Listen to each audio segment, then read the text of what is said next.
സ്മാരകം കാണുമ്പോൾ പെട്ടെന്ന് ഒരു നിമിഷം നമ്മുടെ രാജ്യത്തിന് വേണ്ടി വീരമൃത്യു വരിച്ച എല്ലാവരെയും ഓർക്കും.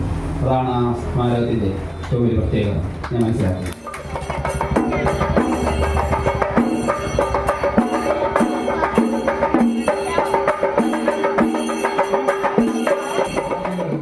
സീതത്തോട് യൂണിറ്റ് സന്ദർശിച്ചപ്പോൾ ബഹുമാനപ്പെട്ട കോന്നിയുടെ MLA എന്നോടൊപ്പം വേദിയിലുണ്ടായിരുന്നു. ഞാൻ പറഞ്ഞു, സാർ ഇവിടെ സീതത്തോട് ജംഗ്ഷനിൽ MLA ഫണ്ടിൽ നിന്ന് ഒരു യുദ്ധസ്മാരകം പണിത് കൊടുക്കൂ. അപ്പോൾ എന്നോട് പറഞ്ഞു, അവിടെ സ്ഥലത്തിൻ്റെ ബുദ്ധിമുട്ടുണ്ട് എന്ന് പറഞ്ഞു. സ്ഥലം നമ്മൾ കൊടുക്കാം, പക്ഷെ നിങ്ങളൊന്ന് മുന്നോട്ട് വരിക. ഇതുപോലുള്ള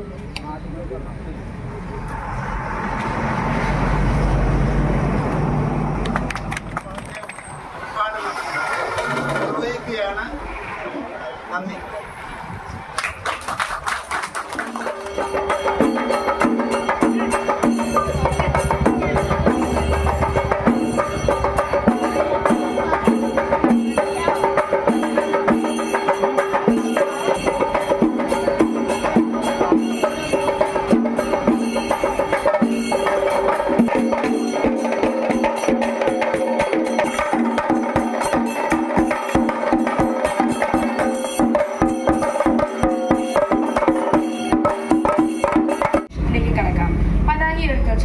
അതിനായി കേണൽ അക്കാദമി ബാംഗ്ലൂർ പെരുന്നാൾ ഡയറക്ടർ കേണൽ മോഹനൻ MK സാറിനെ ക്ഷണിക്കുന്നു.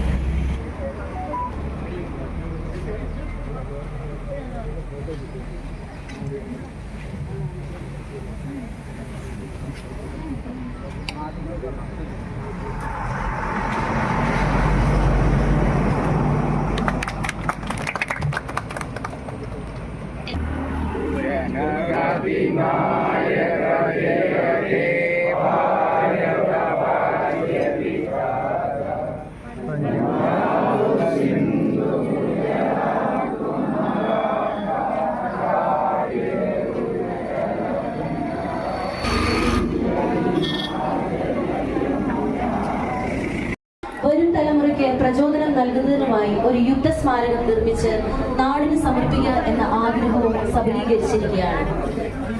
യുദ്ധസ്മാരക അനാച്ഛാദനത്തിനായി Kerala state ex service league Konni taluk president ആയിരിക്കുന്ന ശ്രീ കമലാസനൻ KK സാറിനെ ക്ഷണിക്കുന്നു.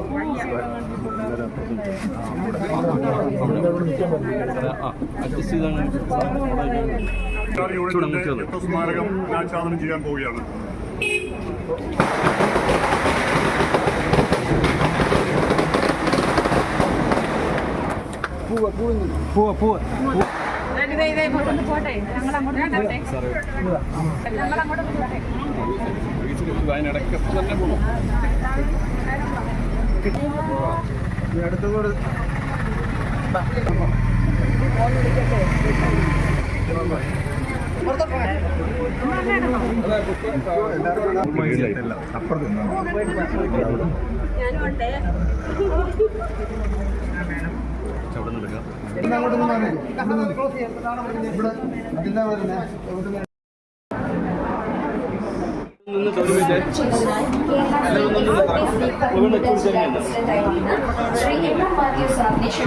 അനുവാദത്തോടെ ആശീർവാദത്തോടെ ഈ വിമുക്ത ഭവന്റെ ഉദ്ഘാടനം നിർവഹിക്കുകയാണ്. നന്ദി.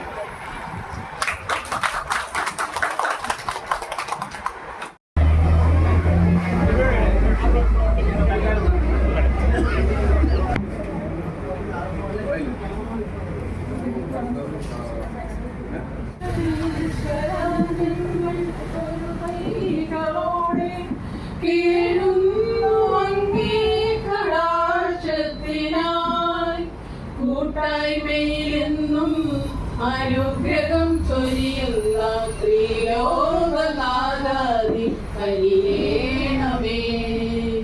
ജഗദീശ്വര ഞങ്ങൾ തൊഴുകൈകളോടെ കേഴുന്നു അങ്ങേ കടാക്ഷത്തിനായി.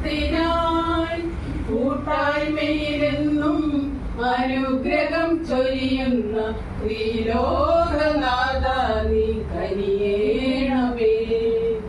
ചിന്തകൾ ചെയ്തികൾ നന്മയിൽ നിറഞ്ഞിട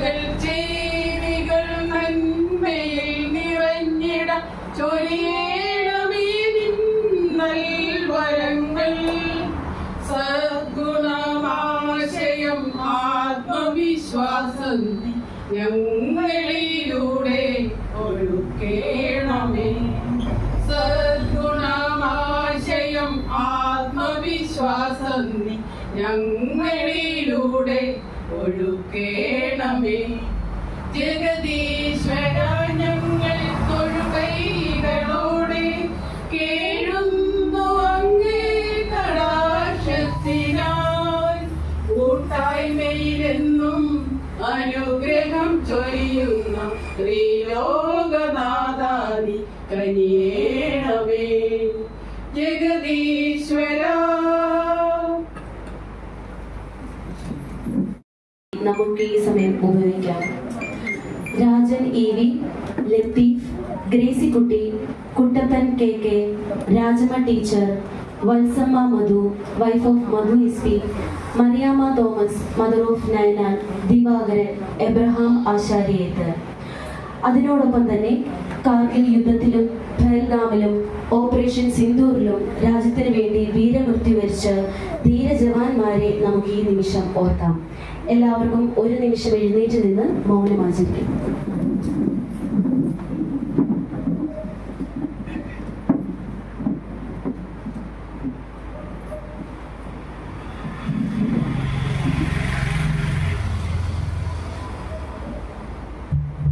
എല്ലാവർക്കും ഇരിക്കാം.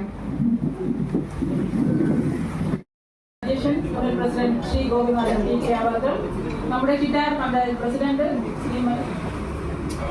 ശ്രീ എ. ബഷീർ അവർകൾ, നമ്മുടെ മുഖ്യാതിഥി director colonel academy colonel Mohan M K sir, ex Shri Pathanamthitta ജില്ലാ president Shri M M Mathew അവർകൾ, പത്തനംതിട്ട ജില്ലയുടെ സെക്രട്ടറി ടി പത്മകുമാർ അവർകൾ, പത്തനംതിട്ട ജില്ലാ മഹിളാ വിംഗ് പ്രസിഡന്റ് നമ്മുടെ colonel Ratna Nair madam, Mahila wing secretary Shrimati Sujajith, president ex service Shri Konni taluk Shri Kamalasanan K K അവർകൾ, secretary Shri Thomas T T അവർകൾ, ശ്രീ നമ്മുടെ ചിറ്റാർ ഗ്രാമപഞ്ചായത്ത് അംഗം ശ്രീമതി ഷിജി മോഹൻ, ഗ്രാമപഞ്ചായത്ത് അംഗം ശ്രീമതി റീന ബിനു, ആദരണീയരായ എക്സ് സർവീസ് ലീഗ് ഭാരവാഹികളെ, അംഗങ്ങളെ, മാതാപിതാക്കളെ, പ്രിയ കുഞ്ഞുങ്ങളെ, ഏവർക്കും എന്റെ സ്നേഹവന്ദനം. നാം ഇന്നിവിടെ കൂടിയിരിക്കുന്നത് നമ്മുടെ എക്സ് സർവീസ് ലീഗ് ആസ്ഥാന മന്ദിരത്തിന്റെ ഉദ്ഘാടനത്തിനും യുദ്ധസ്മാരക അനാച്ഛാദനത്തിനും അതോടൊപ്പം യൂണിറ്റിന്റെ 35ാമത് വാർഷിക ആഘോഷങ്ങൾക്കും കൂടിയാണല്ലോ.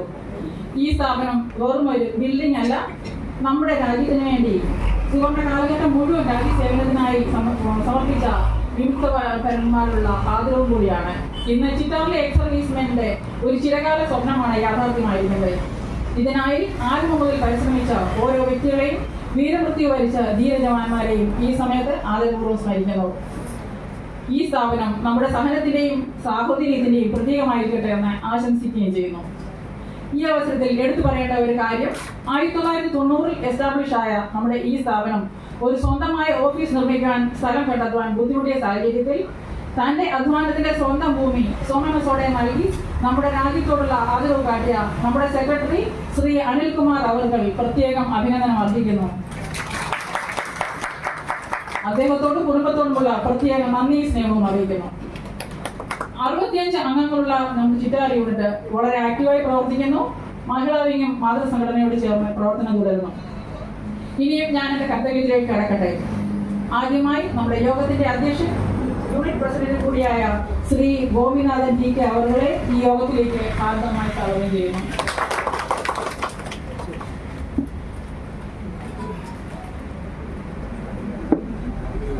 അടുത്തതായി തന്റെ തിരിക്കേറിയ ജീവിതത്തിൽ നമുക്ക് വേണ്ടി സമയം കണ്ടെത്തിയ നമ്മുടെ ചിറ്റാർ ഗ്രാമപഞ്ചായത്ത് പ്രസിഡന്റ് ശ്രീ എ. ബഷീർ അവരുടെ സ്നേഹത്തോടെ സ്വാഗതം ചെയ്യുന്നു.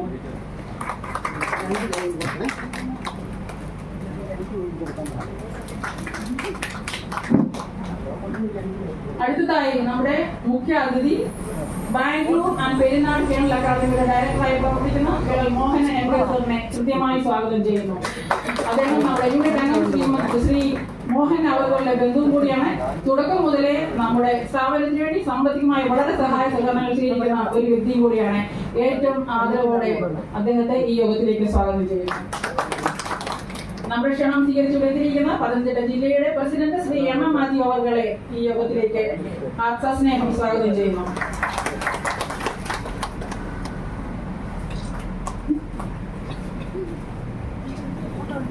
ജില്ലാ സെക്രട്ടറി ശ്രീ ടി പത്മകുമാർ അവരെ കൃത്യമായി സ്വാഗതം ചെയ്യുന്നു.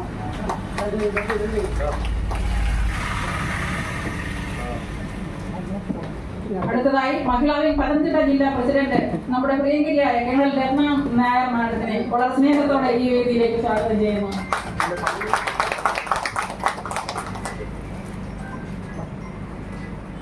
മഹിളാ വിംഗ് പത്തനംതിട്ട ജില്ലാ സെക്രട്ടറി ശ്രീമതി സുജ അജിത്തിനെ സസ്നേഹം സ്വാഗതം ചെയ്യുന്നു. കോന്നി താലൂക്ക് പ്രസിഡന്റ് ശ്രീ കമലാസനൻ കെ അവരുടെ ഈ യോഗത്തിലേക്ക് സ്വാഗതം ചെയ്യുന്നു.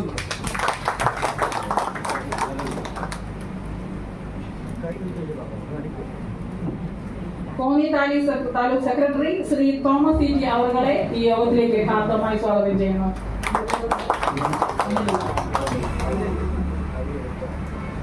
നമ്മുടെ ബ്ലോക്ക് പഞ്ചായത്ത് അംഗം ശ്രീമതി ഷിജി മോഹനെ ഈ യോഗത്തിലേക്ക് സസ്നേഹം സ്വാഗതം ചെയ്യുന്നു. അടുത്തതായി നമ്മുടെ ഗ്രാമപഞ്ചായത്ത് അംഗം ശ്രീമതി റീന ബിനുവിനെ സ്നേഹത്തോടെ സ്വാഗതം ചെയ്യുന്നു.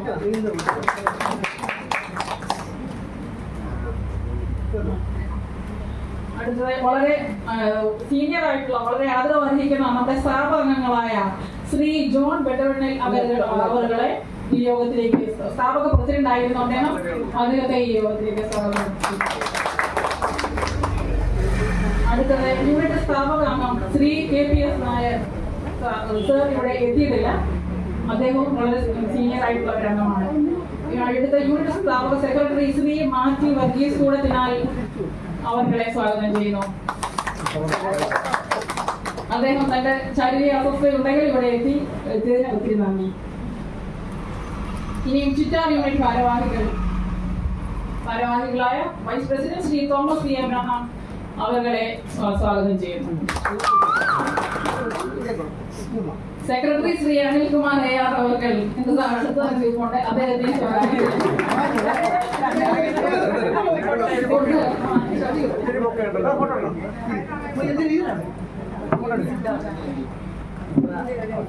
ട്രഷറർ ശ്രീ ഗോപിനാഥൻ KS അവർ സ്വാഗതം ചെയ്യുന്നു. മഹിളാ വിംഗ് പ്രസിഡന്റ് ശ്രീമതി രാധാമണി അമ്മ ടീച്ചറെ യോഗത്തിലേക്ക് സ്വാഗതം ചെയ്യുന്നു.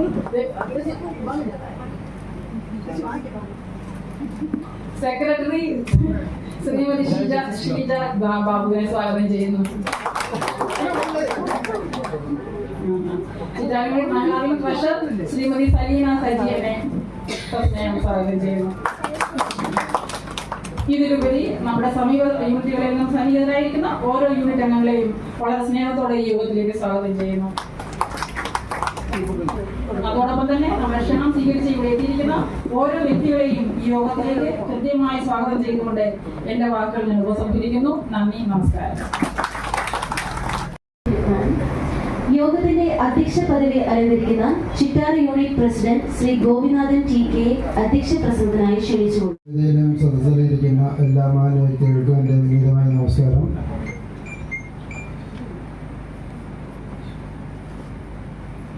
ബഹുമാനപ്പെട്ട എക്സ് സർവീസ് അംഗങ്ങളെ, സംഘടനാ നേതാക്കന്മാരെ, കേരള സ്റ്റേറ്റ് എക്സ് സർവീസസിലെ ചിറ്റാർ യൂണിറ്റ്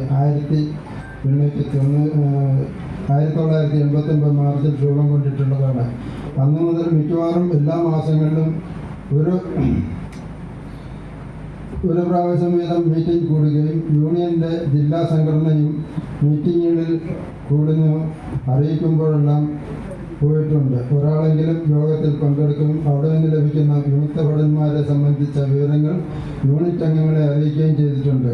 മേൽഘടകത്തിൽ നിന്നും എല്ലാ നിർദ്ദേശങ്ങളും യോജിച്ച് മുൻപോട്ട് പോകാൻ ശ്രമിച്ചിട്ടുള്ളതാണ്. യൂണിയന്റെ പ്രവർത്തനങ്ങൾക്കും അത്യാവശ്യമായ ആസ്ഥാനം വേണമെന്ന് അംഗങ്ങൾക്ക് ബോധ്യമായപ്പോൾ ഇന്ന് സ്ഥലത്തെപ്പറ്റി അന്വേഷിക്കും ഉചിതമായ ഒരു സ്ഥലം ലഭിക്കാതെ വന്നപ്പോൾ യൂണിറ്റ് അംഗമായ സുരഭിയിൽ ശ്രീ അനിൽ കുമാർ അവറുകൾ അദ്ദേഹത്തിൻ്റെ പേരുള്ള 3 സെന്റ് സ്ഥലം Kerala state ex services Shri Chittar യൂണിറ്റിൻ്റെ പേരിൽ വിലയൊന്നും വാങ്ങാതെ പ്രമാണം എഴുതി തരികയും ചെയ്തു. യൂണിറ്റിൻ്റെ പൊതുയോഗം കൂടി ആസ്ഥാന മന്ദിരം പണിയുന്നതിന് തീരുമാനിക്കുകയും അവരവരുടെ 1 മാസത്തെ പെൻഷൻ തവണകളായി തരികയും ചെയ്തിട്ടുള്ളതാണ്. നമ്മൾ എല്ലാവരും ഇപ്പോൾ ഇരിക്കുന്ന ഈ ചെറിയ കെട്ടിടം പണിയാൻ സാധിച്ചത് അദ്ദേഹത്തോട് യൂണിറ്റിനുള്ള സ്നേഹവും ബഹുമാനവും ഈ അവസരത്തിൽ അറിയിക്കുകയാണ്. ഇവിടെ ഇരിക്കുന്ന പലർക്കും പല സ്ഥലങ്ങളിൽ പോകേണ്ടതുള്ളതുകൊണ്ട് എനിക്ക് ശേഷം സംസാരിക്കുന്ന ബഹുമാന്യർ കുറഞ്ഞ സമയത്ത് ചിറ്റാർ യൂണിറ്റിനോടുള്ള അഭിപ്രായങ്ങൾ അറിയിച്ചും നിർദ്ദേശിച്ചും ഈ സമ്മേളനത്തെ വിജയിപ്പിക്കണമെന്ന് അഭ്യർത്ഥിക്കുകയാണ്. അതുപോലെ തന്നെ ഇന്ന് ഇവിടെ സന്നിധരായിരിക്കുന്ന ഉദ്ഘാടനം ചെയ്ത Shri M Mathew, president KSESL Pathanamthitta ജില്ല, അനുശോചനം നിർമ്മിച്ച lieutenant colonel Anu Philip, retired unit രക്ഷാധികാരി, ഉപക്രമം നിർദ്ദേശിക്കുന്ന പൊതുയോഗ സംസ്ഥാന ശ്രീ A. ബഷീർ അവറുകൾ ഇവിടെ എത്തിയിട്ടുണ്ട്. പ്രവർത്തന റിപ്പോർട്ട് വായിക്കുന്നതിന് അനിൽകുമാർ R, ശ്രീമതി ജിഷ ബാബു, മുഖ്യപ്രഭാഷണം നടത്തുന്ന ശ്രീ പത്മകുമാർ, സെക്രട്ടറി KSESL പത്തനംതിട്ട ജില്ല, lieutenant colonel Mohan MK, retired colonel academy Bangalore Perunad, Shri M. Mathew, president KSESL Pathanamthitta ജില്ലാ president, lieutenant colonel Shrimati Ratna Nair, president KSL Mahila wing Pathanamthitta ജില്ല, Shrimati Suja Ajith, secretary KSEL Mahila wing Pathanamthitta ജില്ല, Shri Kamalasanan KK, president KSEL Konni taluk, Thomas CT, secretary KSEL Konni taluk, Shrimati Usha S. Nair, president മഹിളാ wing Konni taluk, Shrimati Mohanan, unit അംഗം, block panchayat അംഗം, ശ്രീമതി ആദർശ വർമ്മ എത്തിയിട്ടില്ല എങ്കിലും അത് ഗ്രാമപഞ്ചായത്ത് മെമ്പറാണ്, ശ്രീമതി റീന ബിനു, യൂണിറ്റ് അംഗം, അതോടൊപ്പം തന്നെ ഗ്രാമപഞ്ചായത്ത് അംഗം കൂടിയാണ്, ശ്രീ G. കാർത്തികേയൻ, അദ്ദേഹം മറ്റ് കാരണങ്ങളാൽ ഇവിടെ എത്താൻ സാധിക്കില്ല എന്ന് അറിയിച്ചിട്ടുണ്ട്, ശ്രീ ജോൺ വെട്ടുമണ്ണിൽ ഈ യൂണിറ്റ് സ്ഥാപിക്കുന്നതിൻ്റെ സ്ഥാപക പ്രസിഡന്റാണ്, KPS നായർ, അദ്ദേഹം അസുഖം കാരണം ആശുപത്രിയിൽ പോയിരിക്കുന്ന അദ്ദേഹത്തിന് ഇവിടെ എത്താൻ സാധിച്ചിട്ടില്ല എന്ന് അറിയിച്ചിട്ടുണ്ട്, ശ്രീ മാത്യു വർഗീസ് കൂടത്തിനാൽ, യൂണിറ്റ് സ്ഥാപക സെക്രട്ടറി, അദ്ദേഹം ഇവിടെ എത്തിയിട്ടുണ്ട്, Shri Gopinathan KS, treasurer Chittar unit, Shrimati Radhamaniyamma, president unit Mahila wing, Shrimati Seleena Sajeevan, treasurer unit Mahila wing, Shri കൃതജ്ഞത അർപ്പിക്കുന്നതിന് വെച്ചിട്ടുള്ള ശ്രീമതി തോമസ് P. എബ്രഹാം, എല്ലാ അംഗങ്ങളെയും ഈ യോഗത്തിലേക്ക് സ്വാഗതം ഒരിക്കൽ കൂടി ചെയ്തുകൊണ്ട് ഇന്നത്തെ ഈ പരിപാടികൾ വികസിപ്പിക്കുന്നതിന് സഹായിച്ച എല്ലാ അംഗങ്ങളെയും ഒരിക്കൽ കൂടി ഇവിടെ സ്വാഗതം ചെയ്തതാണ്. കൂടുതലായി പറഞ്ഞ സമയം എല്ലാവർക്കും പോകേണ്ടുന്നവരും പല ആൾക്കാരും കൃത്യസമയത്ത് പുറത്ത് പോകേണ്ടുന്നവരുണ്ട്. അവരൊക്കെ വെച്ചുകൊണ്ടിരിക്കുന്നില്ല. അതിന് കൂടുതലായി സമയം ഒന്നും ഉണ്ടാക്കാതെ നിങ്ങൾക്ക് എല്ലാവർക്കും ഒരിക്കൽ കൂടി സ്വാഗതം ആശംസിച്ചുകൊണ്ട് എൻ്റെ വാക്കുകൾ അവസാനിപ്പിക്കുന്നു. നമസ്കാരം. നന്ദി ശ്രീ ഗോപിനാഥൻ സാർ. പൊതുസമ്മേളനം ഉദ്ഘാടനം ചെയ്യുന്നതിനായി ശ്രീ ചിറ്റാർ ഗ്രാമപഞ്ചായത്ത് പ്രസിഡന്റ് ശ്രീ A. ബഷീർ സാറിനെ ക്ഷണിച്ചുകൊള്ളുന്നു.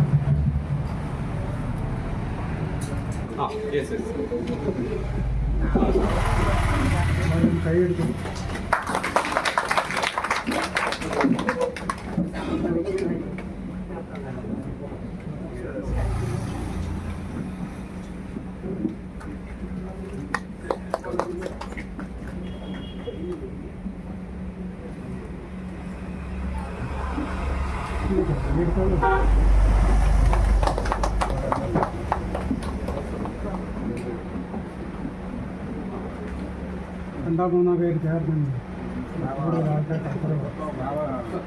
ഇഷ്ടമുള്ള എല്ലാവരും കൂടെ എല്ലാവരും കൂടെ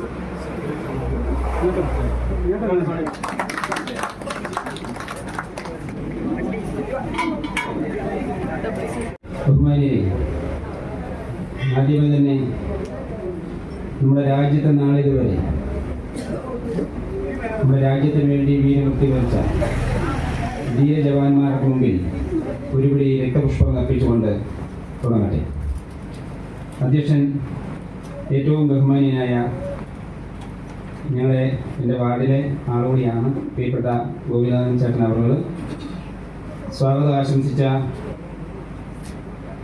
അനൂപി മേഡം, ഈ വേദിയിലിരിക്കുന്ന ഏറെ ബഹുമാനിയായ ഷീജ ബാബു, സെക്രട്ടറി ടി പത്മകുമാർ, മുഖ്യപ്രഭാഷണം നടത്തുന്ന സെക്രട്ടറി പത്തനംതിട്ട ജില്ല, ബഹുമാനിയായ മോഹൻ എം കെ,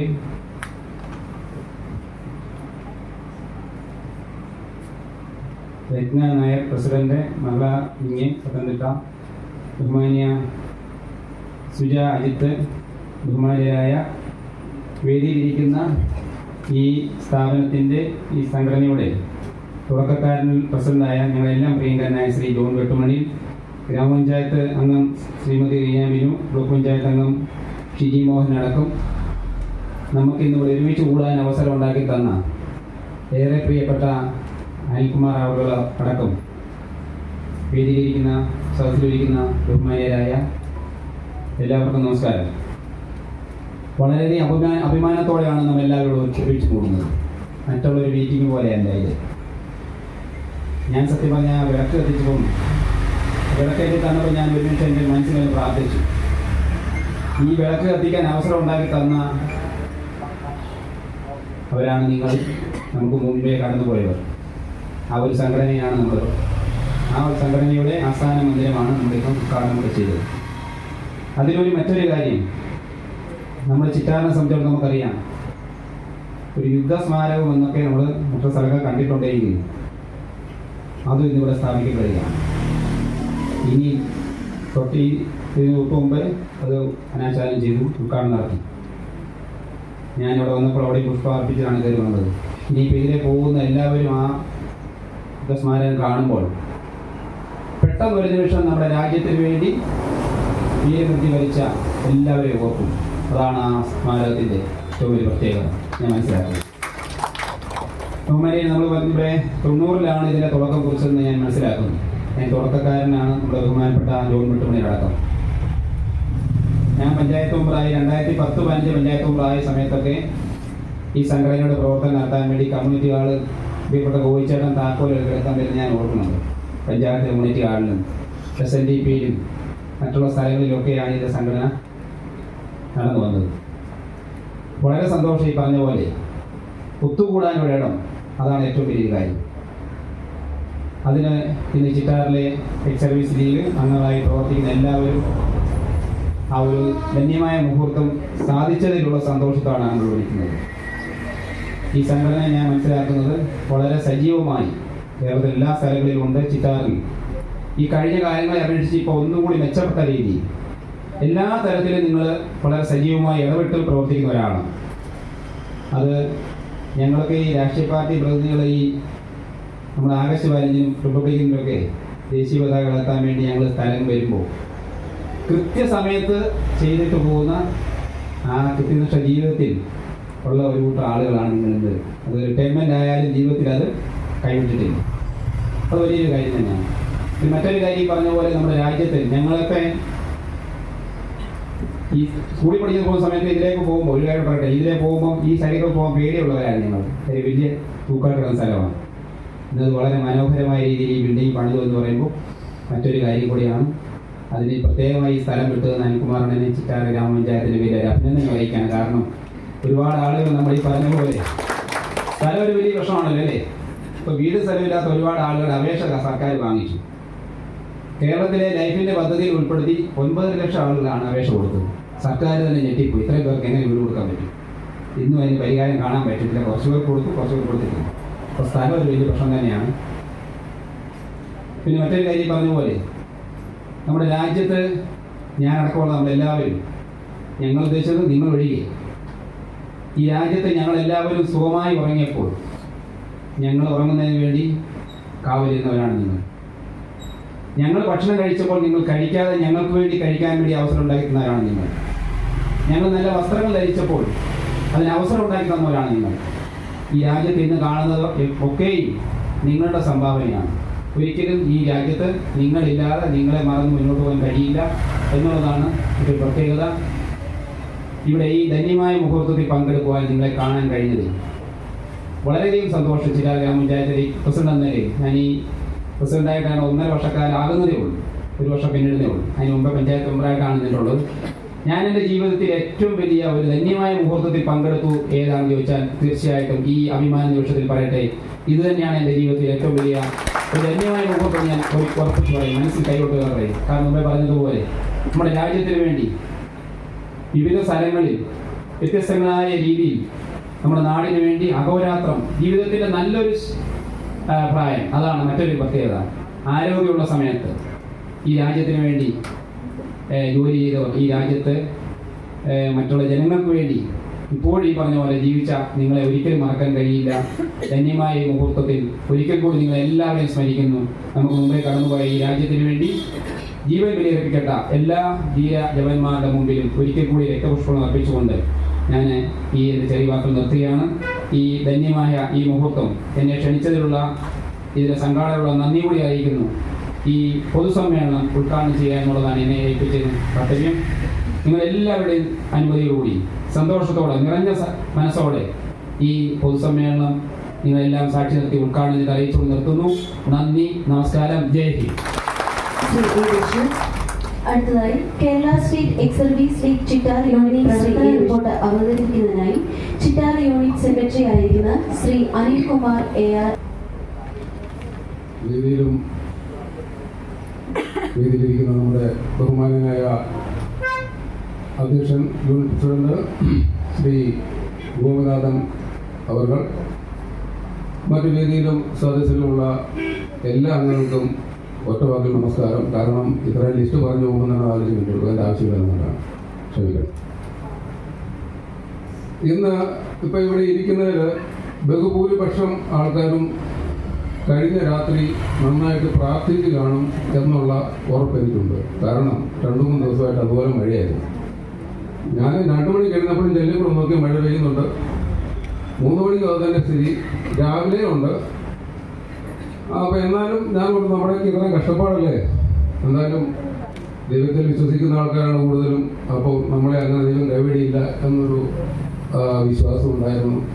തീർച്ചയായിട്ടും അത് സഫലമായി. കാരണം ഇത്ര ഭംഗിയായിട്ട് നമ്മുടെ ഒരു ഘോഷയാത്ര ചിറ്റാറിൽ നിന്ന് ഇവിടെ വരെ ഈ തെളിഞ്ഞ അന്തരീക്ഷത്തിൽ നടത്താൻ കഴിഞ്ഞു എന്നത് വളരെ അഭിമാനമുള്ള കാര്യമാണ്.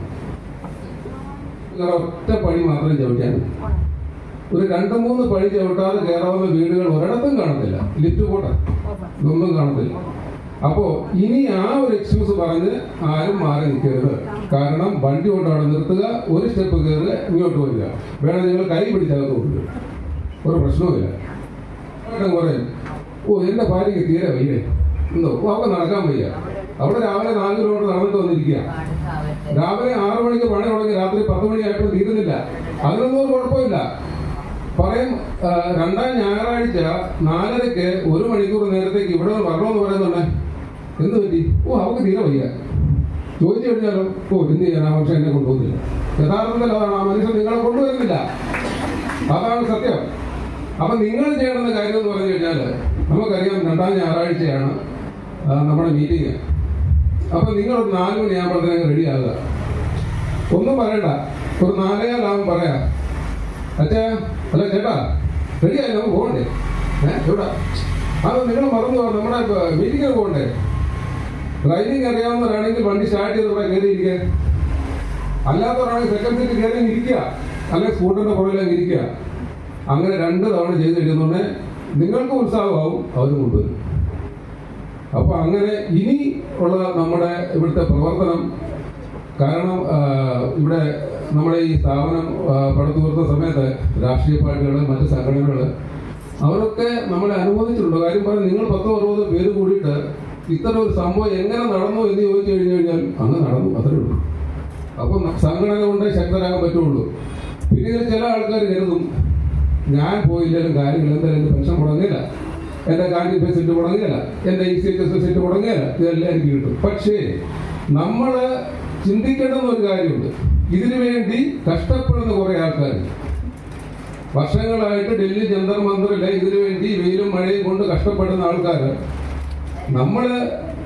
അവർക്ക് വേണ്ടുന്ന നമ്മുടെ സപ്പോർട്ട്, ഞങ്ങളുടെ പുറകിൽ ആളുണ്ട് എന്നൊരു ചിന്താഗതിയാണ് അവർക്ക് വേണ്ടുന്നത്. പ്രവർത്തന റിപ്പോർട്ട് അവതരിപ്പിക്കുക എന്നാണ് എൻ്റെ കാര്യം. Kerala state ex services league കൂടിയിട്ട് പ്രവർത്തന റിപ്പോർട്ട് ആവുക. Kerala state ex services league Chittar unit സ്ഥാപിതമായിട്ട് 35 വർഷങ്ങൾ പൂർത്തീകരിക്കുകയാണ്. വിമുക്ത ഭടന്മാർക്ക് വേണ്ടി ഇങ്ങനെ ഒരു സംഘടന സ്ഥാപിച്ച ഈ സംഘടനയുടെ സ്ഥാപകൻ നായിക് സെബാസ്റ്റ്യൻ എന്ന ധീര യോദ്ധാവിനെ ഇത്തരുണത്തിൽ ആദരവോടെ സ്മരിക്കുന്നു. യോഗങ്ങൾ കൂടുന്നതിന് സ്ഥിരമായ ഒരു ആസ്ഥാനമില്ലായിരുന്നു എന്നതായിരുന്നു പ്രധാന വെല്ലുവിളി. അംഗങ്ങളുടെ വീടുകൾ, ട്യൂട്ടോറിയൽ കോളേജ്, SNDP ഓഡിറ്റോറിയം എന്നീ സ്ഥലങ്ങളിൽ ആയിരുന്നു യോഗങ്ങൾ കൂടിയിരുന്നത്. അതിനുശേഷം അംഗങ്ങളുടെ തീരുമാനപ്രകാരം ബഹുമാനപ്പെട്ട ചിറ്റാർ ഗ്രാമപഞ്ചായത്തിന് ഒരു നിവേദനം നൽകുകയും അതിന് പ്രകാരം പഞ്ചായത്ത് കമ്മിറ്റി മീറ്റിംഗിൽ എല്ലാ പഞ്ചായത്ത് അംഗങ്ങളും ഐക്യകണ്ഠമായി അനുകൂല തീരുമാനമെടുക്കുകയും അതിന് പ്രകാരം പഞ്ചായത്ത് കമ്മ്യൂണിറ്റി ഹാളിൽ എല്ലാ മാസവും 2ാം ഞായർ ദിനത്തിൽ വൈകിട്ട് 4 മണി മുതൽ യോഗം കൂടുന്നതിന് അനുമതി നൽകുകയുണ്ടായി. ബഹുമാനപ്പെട്ട ചിറ്റാർ ഗ്രാമപഞ്ചായത്തുള്ള നന്ദിയും കടപ്പാടും നന്ദിയോടെ സ്മരിക്കുന്നു. തുടക്കം മുതൽ തന്നെ സ്വന്തമായ ആസ്ഥാനം എന്ന ആഗ്രഹം അംഗങ്ങൾ ആഗ്രഹിച്ചിരുന്നതാണ്. അതിനുവേണ്ടി എല്ലാ അംഗങ്ങളും ഒത്തൊരുമിച്ച് പ്രവർത്തിച്ചിരുന്നു. അതിന്റെ അടിസ്ഥാനത്തിൽ 2023 യൂണിറ്റ് അംഗം ശ്രീ അനിൽകുമാർ ആസ്ഥാന മന്ദിരത്തിനുള്ള സ്ഥലം സൗജന്യമായി നൽകുകയുണ്ടായി. അതിനുശേഷം അംഗങ്ങൾ ഒത്തൊരുമിച്ച് ആസ്ഥാന മന്ദിരം നിർമ്മിക്കുന്നതിനുള്ള ശ്രമം ആരംഭിക്കുകയുണ്ടായി. ധനസമാഹരണത്തെക്കുറിച്ച് ചർച്ചയിൽ ഓരോ അംഗങ്ങളും അവരുടെ ഒരു മാസത്തെ പെൻഷൻ തുക പല ഗഡുക്കളായി നൽകിയാൽ ആർക്കും ബുദ്ധിമുട്ടുണ്ടാകില്ല എന്ന നമ്മുടെ യൂണിറ്റ് അംഗം ശ്രീ മോഹനൻ DTയുടെ അഭിപ്രായം ഐക്യകണ്ഠേന അംഗങ്ങൾ അംഗീകരിക്കുകയുണ്ടായി. അതിന് പ്രകാരം ധനസമാഹരണം ആരംഭിച്ചു. അംഗങ്ങളിൽ നിന്ന് മാത്രം ധനസമാഹരണം നടത്തിയാൽ മതിയെന്ന അംഗങ്ങളുടെ അഭിപ്രായത്തിൽ 2020 ജനുവരി മാസത്തിൽ തന്നെ നിർമ്മാണ പ്രവർത്തനങ്ങൾ ആരംഭിക്കുകയും വിമുക്ത ഭട അംഗങ്ങളിൽ നിന്നുള്ള സഹായങ്ങൾ കൊണ്ട് യൂണിറ്റ് ആസ്ഥാന മന്ദിരവും യുദ്ധസ്മാരകവും പൂർത്തിയാക്കാൻ കഴിഞ്ഞു എന്നതിൽ യൂണിറ്റ് അംഗങ്ങളുടെ സന്തോഷവും അഭിമാനവും അറിയിക്കാൻ ആഗ്രഹിക്കുന്നു. ഇത്തരുണത്തിൽ നമ്മുടെ യൂണിറ്റിന്റെ അംഗം അല്ലാതിരുന്നിട്ട് കൂടി നമുക്കുള്ള പ്രോത്സാഹനം എന്ന രീതിയിൽ കേണൽ മോഹൻ സർ തുടക്കത്തിൽ 50,000 രൂപ സംഭാവനയായി നൽകിയാണ് നമ്മളെ സംബന്ധിച്ചിടത്തോളം വളരെ പ്രചോദനമായിരുന്നു. അദ്ദേഹത്തിനും അദ്ദേഹത്തിന്റെ കുടുംബത്തിനും ചിറ്റാർ യൂണിറ്റിനും നന്ദിയും കടപ്പാടും അറിയിക്കുന്നു. പ്രവർത്തന രീതി എല്ലാ മാസവും 2ാം ശനിയാഴ്ച കഴിഞ്ഞുള്ള ഞായറാഴ്ചകളിൽ വൈകിട്ട് 4:30 മുതൽ യൂണിറ്റ് യോഗം ആരംഭിക്കുന്നത്. അതുകൂടാതെ സ്വാതന്ത്ര്യദിനം, റിപ്പബ്ലിക് ദിനം, മറ്റ് സംഘടനയുമായി ബന്ധപ്പെട്ട പ്രധാന ദിവസങ്ങളിൽ യൂണിറ്റ് അംഗങ്ങൾ ഒത്തുകൂടി ആഘോഷിക്കാറുണ്ട്. താലൂക്ക് ഘടകത്തിന്റെ 3 മാസത്തിൽ കൂടുന്ന മീറ്റിംഗ്, ജില്ലാ ഘടകത്തിന്റെ എല്ലാ മാസവും 2ാം ശനിയാഴ്ചയിലെ മീറ്റിംഗ്, മഹിളാ വിങ്ങിന്റെ ജില്ലാ താലൂക്ക് മീറ്റിംഗ് എന്നിവയിൽ കൃത്യമായി മഹിളാ അംഗങ്ങൾ അടക്കം പങ്കെടുക്കുന്നുണ്ട്. Audit report Kerala state ex service ജില്ലാ ഘടകത്തിന്റെ നിർദ്ദേശപ്രകാരമുള്ള യൂണിറ്റിന്റെ ഓഡിറ്റ് റിപ്പോർട്ട് ജില്ലാ ഘടകം നിർദ്ദേശിക്കുന്ന യൂണിറ്റിൽ നിന്നുള്ള അംഗങ്ങൾ നടത്തി മേൽ ഘടകത്തിൽ സമർപ്പിക്കാറുണ്ട്. കുടുംബ സന്ദർശനം നിശ്ചിത ഇടവേളകളിൽ കുടുംബ സന്ദർശനം നടത്തി യൂണിറ്റ് അംഗങ്ങൾ തമ്മിൽ ആശയവിനിമയം നടത്താറുണ്ട്. മരണാനന്തര ചടങ്ങുകൾ യൂണിറ്റിന്റെ അംഗങ്ങളോ അവരുടെ അടുത്ത ബന്ധുക്കളോ മരണപ്പെട്ടാൽ യൂണിറ്റ് അംഗങ്ങൾ എല്ലാം തന്നെ അവരുടെ ഭവനത്തിലെത്തി മാതൃകാപരമായ രീതിയിൽ സമർപ്പിച്ച് ആദരാഞ്ജലികൾ അർപ്പിക്കുകയും കുടുംബത്തെ ആശ്വസിപ്പിക്കുകയും ചെയ്യാറുണ്ട്. മെഡിക്കൽ സപ്പോർട്ട് അംഗങ്ങളിൽ ആർക്കെങ്കിലും അത്യാവശ്യ ഘട്ടങ്ങളിൽ ആശുപത്രിയിൽ പ്രവേശിക്കപ്പെടേണ്ട സാഹചര്യം ഉണ്ടാകുകയാണെങ്കിൽ യൂണിറ്റ് ഭാരവാഹികളെ അറിയിച്ചാൽ അതിനുവേണ്ട സഹായവും ക്രമീകരണവും ചെയ്യാൻ യൂണിറ്റ് ഏത് സമയവും സന്നദ്ധമാണ്. സമരപരിപാടികൾ വിമുക്ത ഭടന്മാരുടെ ആവശ്യങ്ങൾ നേടിയെടുക്കുന്നതിനുള്ള സമരപരിപാടികൾ മേൽ ഘടകങ്ങളുടെ നിർദ്ദേശപ്രകാരം പങ്കെടുക്കുകയും യൂണിറ്റിന്റെ ഭാഗത്തു നിന്നുള്ള എല്ലാ സഹകരണവും ഉറപ്പാക്കുന്നതുമാണ്. നിലവിലെ ഭരണസമിതി അംഗങ്ങൾ unit president Shri Gopinathan TK, unit secretary Shri Anilkumar, unit treasurer Shri Gopinathan SK, unit രക്ഷാധികാരി colonel Anu Philip, vice president Shri Thomas P. Abraham, joint secretary Shri Thomas George, organising secretary Shri Balakrishnapillai, Mahila wing president Shrimati Radhamaniyamma, secretary Shrimati Sheejababu, treasurer Shrimati Seleena സയ്യൂർ.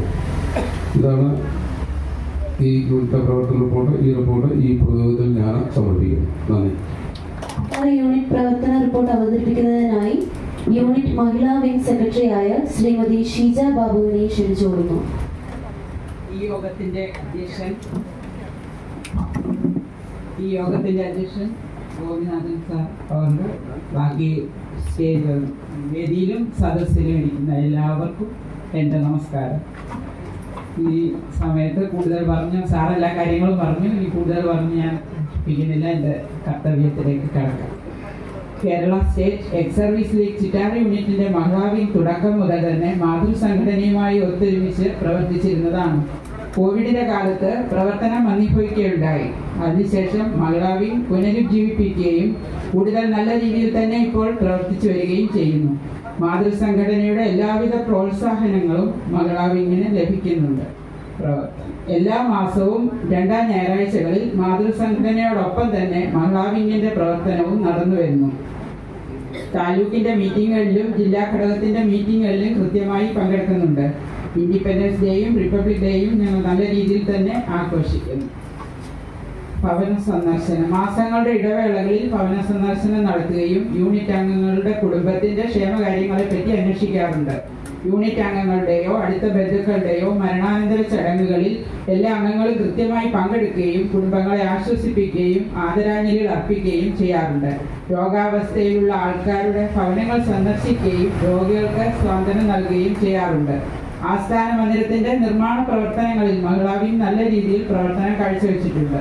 ആസ്ഥാന മന്ദിരത്തിന്റെ നിർമ്മാണ പ്രവർത്തനത്തിൽ വ്യാപൃതരായിരുന്നതിനാൽ മറ്റു ചാരിറ്റി പോലെയുള്ള പ്രവർത്തനങ്ങൾ കാഴ്ചവെക്കാൻ കഴിഞ്ഞിരുന്നില്ല.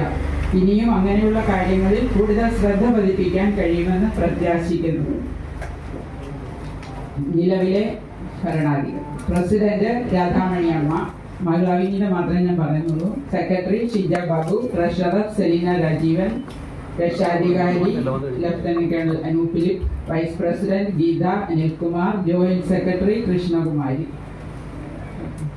കർത്തവ്യം. Thank you. Kerala state ex service league Pathanamthitta ജില്ലാ സെക്രട്ടറി ടി പത്മകുമാർ സാറിനെ ക്ഷണിക്കുന്നു. ബഹുമാനപ്പെട്ട ഇന്നത്തെ ഈ യോഗമല്ല, ഉദ്ഘാടന സമ്മേളനമാണ്. അതിൻ്റെ അധ്യക്ഷത വഹിക്കുന്ന കേരള സ്റ്റേറ്റ് എക്സ് സർവീസസ് ലീഗിൻ്റെ Chittar unit president Shri Gopinathan sir, വേദിയിൽ ബഹുമാന്യായ ജില്ലാ പ്രസിഡന്റ് ഉൾപ്പെടെ സംഘടനയുടെ നേതാക്കൾ, ഗ്രാമപഞ്ചായത്തിൻ്റെ അംഗങ്ങൾ, ഇന്ന് ഈ സദസ്സിനെ സമ്പുഷ്ടമാക്കിയിരിക്കുന്ന ചിറ്റാർ യൂണിറ്റിൻ്റെ ബഹുമാനമുള്ള വിമുക്തപെട അംഗങ്ങളെ, മഹിളാ അംഗങ്ങളെ, കുടുംബ അംഗങ്ങളെ, എല്ലാവർക്കും എൻ്റെ വിനീതമായ നമസ്കാരം. ഈ സദസ്സിൽ വേദിയിലുള്ള എല്ലാവരെയും പരിചയപ്പെട്ടെങ്കിലും സദസ്സിൽ പരിചയപ്പെടാൻ നിങ്ങൾ ശ്രദ്ധിക്കാതെ പോയ ഒരാൾ കൂടെ ഉണ്ട്. നിങ്ങളുടെ പഴയ താലൂക്ക് റാമിയുടെ പ്രസിഡന്റ് ഭാസ്കരൻ സാർ.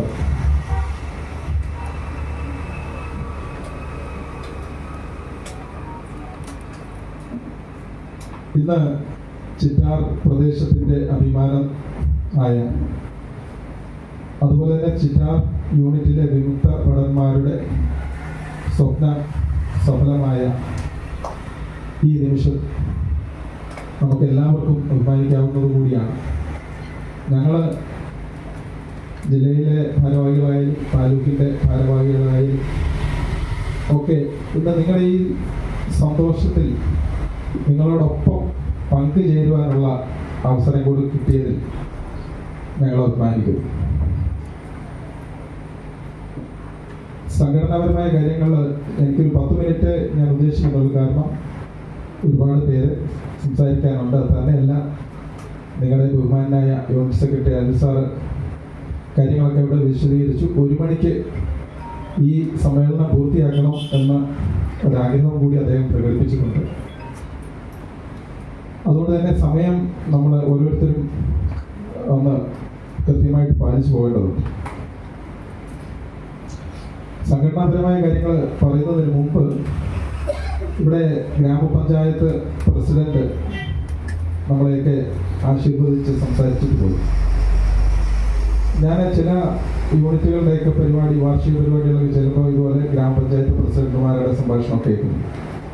ചില പഞ്ചായത്തിലൊക്കെ ഗ്രാമപഞ്ചായത്ത് പ്രസിഡന്റ് ഇതുപോലെ തന്നെ, നിങ്ങളുടെ ഗ്രാമപഞ്ചായത്ത് പ്രസിഡന്റിനെ പോലെ തന്നെ നമ്മുടെ വിമുക്തഭടന്മാരുമായിട്ട് വളരെയധികം ഇടപഴകി പ്രവർത്തിക്കുന്നവരാണ്. ഒരു പഞ്ചായത്തിൽ ചെന്നപ്പോൾ അവിടുത്തെ ഗ്രാമപഞ്ചായത്ത് പ്രസിഡന്റ് പറഞ്ഞു, ഞങ്ങളുടെ പഞ്ചായത്തിൽ സൈനികരായിട്ടോ അല്ലെ വിമുക്ത സൈനികരായിട്ടോ ഉള്ളവർ എന്തെങ്കിലുമൊക്കെ ആവശ്യത്തിന് ഓഫീസിനെ സമീപിച്ചാൽ അവർക്ക് മുൻഗണന കൊടുക്കും. അവരെ നിർത്തി സമയം പാഴാക്കിയിട്ടില്ല, അവർക്ക് മുൻഗണന കൊടുക്കാറുണ്ട്. അപ്പോൾ ചില ഗ്രാമപഞ്ചായത്തുകളിൽ നമ്മുടെ സമൂഹത്തോട് വളരെയധികം ബഹുമാനത്തോടെ ആദരവോടുകൂടി സമീപിക്കുന്ന രാഷ്ട്രീയ നേതാക്കളുണ്ട് എന്നുള്ളതാണ് നമ്മൾ മനസ്സിലാക്കുന്നത്. കഴിഞ്ഞ ദിവസം നമ്മൾ കേന്ദ്ര സർക്കാരിൻ്റെ ഒരു അനൗൺസ്മെന്റ് വായിച്ചു. നമ്മുടെ പെൻഷൻ ഇല്ലാത്തവർക്ക് നൽകിക്കൊണ്ടിരുന്ന പെന്യൂരി ഗ്രാന്റ് 4000 ആയിരുന്നു, 8000 ഇരട്ടിയാക്കി. വിദ്യാഭ്യാസ ഗ്രാന്റ് 1000 രൂപയിൽ നിന്നും 2000 ആക്കി. വിവാഹ ധനസഹായം 50,000 നിന്നും 1,00,000 രൂപയാക്കി. അപ്പം അത് കേൾക്കുമ്പോൾ നമ്മൾക്ക് മനസ്സിലാക്കേണ്ടത്, രാഷ്ട്രീയം മറന്ന്, രാഷ്ട്രീയം എന്നുള്ളതല്ല, സർക്കാരുകൾ നമ്മുടെ ഈ സമൂഹത്തെ, സൈനിക സമൂഹത്തെ അല്ലെങ്കിൽ വിമുക്തഭട സമൂഹത്തെ കുറച്ചുകൂടി ആദരവോടുകൂടി കാണാൻ ഇന്ന് ശ്രമിക്കുന്നു. അതിൻ്റെ പിന്നിൽ നമ്മുടെ സൈന്യത്തിന് വലിയൊരു റോളുണ്ടെന്നുള്ളതാണ്. ഓപ്പറേഷൻ സിന്ദൂറിലൂടെയൊക്കെ അത് നമ്മൾ തെളിയിച്ചു എന്നുള്ളതാണ്. അപ്പം സർക്കാരിന് നമ്മളെ തീരെ ചെറുതാക്കി കാണുവാൻ ഇന്ന് സാധിക്കുന്നില്ല എങ്കിൽ അതിൻ്റെ പിന്നിൽ സൈനികരുടെ സേവനവുമുണ്ട്, വിമുക്ത സൈനികരുടെ നമ്മുടെ കൂട്ടായ്മയുടെ ശക്തിയും ഉണ്ട് എന്നുള്ളതൊരു വാസ്തവമാണ്. അതുതന്നെയാണ് ഇവിടെ എനിക്ക് മുമ്പ് പ്രസിഡന്റും യൂണിറ്റ് സെക്രട്ടറിയൊക്കെ ഇവിടെ സൂചിപ്പിച്ചത്. സംഘടനാപരമായ കാര്യങ്ങൾ പറയുമ്പോൾ നമ്മൾ ഓർക്കണം, നമ്മൾ നേടിയെടുത്ത പല ചരിത്ര നേട്ടങ്ങളുമുണ്ട്. ORP ഉണ്ട്, എല്ലാവർക്കും 50% പെൻഷനുണ്ട്, 2 ഡ്യുവൽ ഫാമിലി പെൻഷൻ 2014 മുതലായത്. അതുപോലെ തന്നെ വാഹനങ്ങൾ വാങ്ങുന്നതിനുള്ള ആനുകൂല്യം 3-4 ഇരട്ടിയാക്കിയത്. അപ്പോൾ ഇത്തരം ഒരുപാട് കാര്യങ്ങൾ നമ്മൾ നേടി. ECHSന്റെ തുടക്കത്തിൽ ഉണ്ടായിരുന്ന ഒരുപാട് വലിയ പോരായ്മകൾ നമ്മുടെയൊക്കെ ഇടപെടലിൽ കൂടി പരിഹരിക്കപ്പെടാൻ സാധിക്കും. ക്യാൻറ്റീനുകളൊക്കെ 2-3 മാത്രം കേരളത്തിൽ ഉണ്ടായിരുന്നതിനെ ജില്ലതോറും അതിൻ്റെ ഔട്ട്ലെറ്റുകൾ കൊണ്ടുവരാൻ നമുക്ക് സാധിച്ചു. അതൊക്കെ നമ്മുടെ മുൻഗാമികൾ ശരിക്കും അവരുടെ കൈകളിൽ നിന്നും പണം പിരിച്ച് ഒരു ഫണ്ട് ഉണ്ടാക്കിയാണ് അത്തരം ഔട്ട്ലെറ്റുകൾ ആദ്യഘട്ടത്തിലൊക്കെ ഇവിടെ പ്രവർത്തനം തുടങ്ങാൻ സാധിച്ചത്.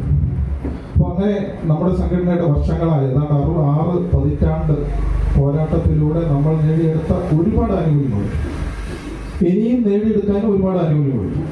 അതിൽ ECHSന്റെ നമ്മുടെ എംപാനൽ ആശുപത്രികളിലെ അക്കോമഡേഷൻ സംബന്ധിച്ച വിഷയമുണ്ട്. നമുക്ക് ആനുപാതികമായ അക്കോമഡേഷൻ കിട്ടണം എന്ന ഡിമാൻഡ് നമ്മൾ ഉയർത്തിക്കൊണ്ടിരിക്കുന്നു. അതുപോലെ തന്നെ 10 വർഷം സർവീസ് ചെയ്തവർക്ക് ആനുപാതികമായ പെൻഷൻ ലഭിക്കണം. ECHSന്റെ പോരായ്മകൾ പരിഹരിക്കപ്പെടണം. ഈ എംപാനൽ ആശുപത്രികളിൽ ഫണ്ട് കൃത്യമായിട്ട് നൽകുന്നില്ലെങ്കിൽ നമ്മളോട് അഡ്വാൻസ് വാങ്ങുന്ന ഒരു പ്രവണത അവസാനിപ്പിക്കണം. അപ്പോൾ അങ്ങനെ ഒരുപാട് കാര്യങ്ങൾ ഇനിയും നമുക്ക് നേടിയെടുക്കുവാൻ തീർച്ചയായിട്ടുമുണ്ട്. CSTയുടെ വിഷയത്തിലായാലും അഡ്വാൻസ് ഈ കോട്ട നൽകിയിരുന്നത് പുനഃസ്ഥാപിക്കപ്പെടണം. അതുപോലെ തന്നെ 8ാം ശമ്പള കമ്മീഷൻ നമ്മൾ ORPയുടെ പരിമിതികൾ പരിഹരിക്കണമെന്ന് ആവശ്യപ്പെട്ടുകൊണ്ട്, പോരായ്മകൾ പരിഹരിക്കണമെന്ന് ആവശ്യപ്പെട്ടുകൊണ്ട് നമ്മൾ 2023 തെരുവുതോറും ഇറങ്ങി സമരം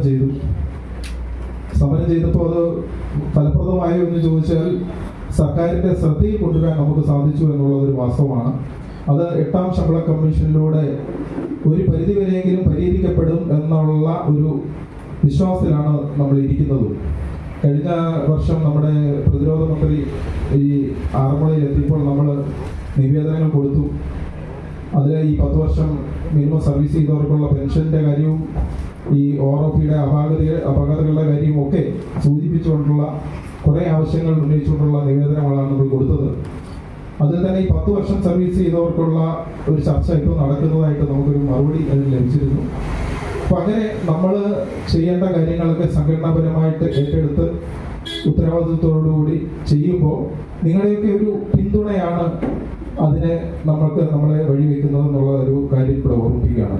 കാര്യം ഈ അംഗങ്ങളുടെ സപ്പോർട്ട് ഉള്ളതുകൊണ്ടാണ് യൂണിറ്റ് ഭാരവാഹികൾ പ്രവർത്തിക്കുന്നത്.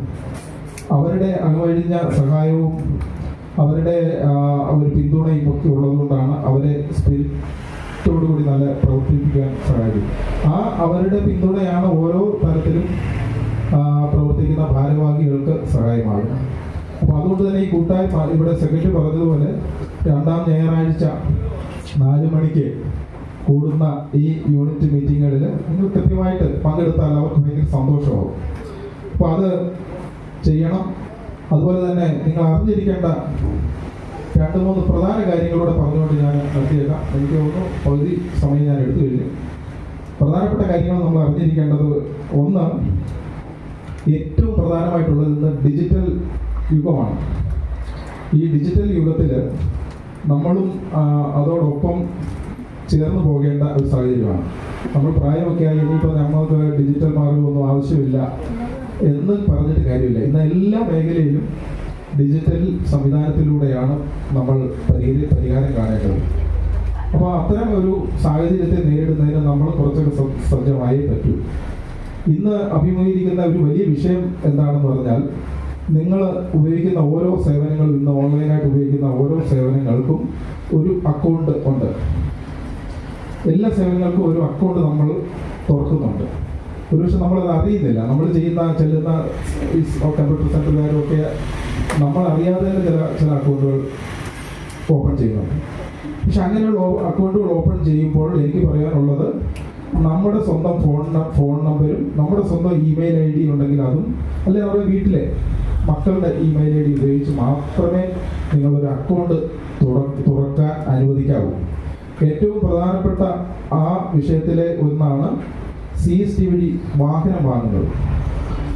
CST വഴി വാഹനം വാങ്ങാൻ നമ്മൾ ആഗ്രഹിക്കുമ്പോൾ, ഇപ്പോൾ ഇത്രയും ഇളവുണ്ടല്ലോ, ഹവിൽദാർ റാങ്ക് വരെയുള്ളവർക്ക് 4 വാഹനങ്ങൾ 8 വർഷത്തെ ഗ്യാപ്പിൽ വാങ്ങിക്കാം.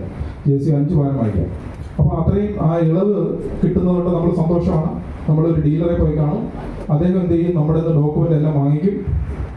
ഡീലറിന് ഞാൻ ഉദ്ദേശിച്ചത് ഈ കാറ് നൽകുന്ന ഡീലർ, AVG അല്ലെങ്കിൽ ഇൻഡസ് അല്ലെങ്കിൽ അതൊക്കെ ഒത്തിരി ഡീലേഴ്സ് ഉണ്ട്. അപ്പോൾ അവർ നമ്മുടെ ഈ ഡോക്യുമെൻ്റ് കോപ്പിയെല്ലാം വാങ്ങിച്ചിട്ട് ഒരു അക്കൗണ്ട് അവിടെ തുറന്നു. AFD വഴി ഇത് നിങ്ങൾക്ക് ചെയ്യാൻ വേണ്ടിയുള്ള ഒരു അക്കൗണ്ടാണ്. ആ അക്കൗണ്ട് ഞാൻ കണ്ട ചിലരൊക്കെ അവരുടെ സ്വന്തം, ആ ഡീലറിൻ്റെ സ്വന്തം മെയിൽ ഐഡിയും ഫോൺ നമ്പരും ഉപയോഗിച്ച് ഈ അക്കൗണ്ട് തുറന്നിട്ടുണ്ട്. അവർ ദുരുദ്ദേശത്തോടെ അല്ല, അവർക്ക് എളുപ്പം ചെയ്യാൻ വേണ്ടി അങ്ങനെ ചെയ്യുന്നതാണ്. പക്ഷേ പിന്നെ എന്താ സംഭവിക്കുന്നത്, അവരെ സംബന്ധിച്ച് ഒരു വണ്ടി വിൽക്കുക എന്നുള്ളത് മാത്രമേ ഉള്ളൂ. നിങ്ങൾക്കൊരു വണ്ടി നൽകുക. പക്ഷെ നമുക്ക് ഈ അക്കൗണ്ട് പിന്നെയും ഉപയോഗിക്കണം. നമുക്ക് പിന്നെയും ഒരു വാഹനം വാങ്ങണം, അല്ലെങ്കിൽ മറ്റു സാധനം വാങ്ങണം, അല്ലെങ്കിൽ 2 വീലർ വാങ്ങണം. ഈ അക്കൗണ്ട് തന്നെ വേണം. അപ്പോൾ അവിടെ നമ്മൾ വലയും. ഞാനിത് ഓർമ്മിപ്പിക്കുകയാണ്. അപ്പോൾ നമ്മൾ ശ്രദ്ധിക്കേണ്ടത് ഇതുപോലെ തന്നെയാണ്. ഈ CHSൽ ID പാസ്വേഡ് കൊണ്ട് നമുക്കില്ലെങ്കിൽ അത് ഇപ്പോഴേ കരുതി വെക്കുക. എവിടെയാണ് ഈ ID പാസ്വേഡ്, എവിടെയെല്ലാം എഴുതി വെച്ചിട്ടുണ്ടാവും. ഇല്ലെങ്കിൽ അതിനെ റീസെറ്റ് ചെയ്തെടുക്കാൻ ഇപ്പോൾ മാർഗമുണ്ട്. പക്ഷെ നമ്മൾ കാലി കുട്ടിയത് ഒരിടത്ത് എഴുതി വെക്കുക. സ്പർശിന് ID പാസ്വേഡ് ഉണ്ട്, അതെല്ലാവർക്കും അറിയാം.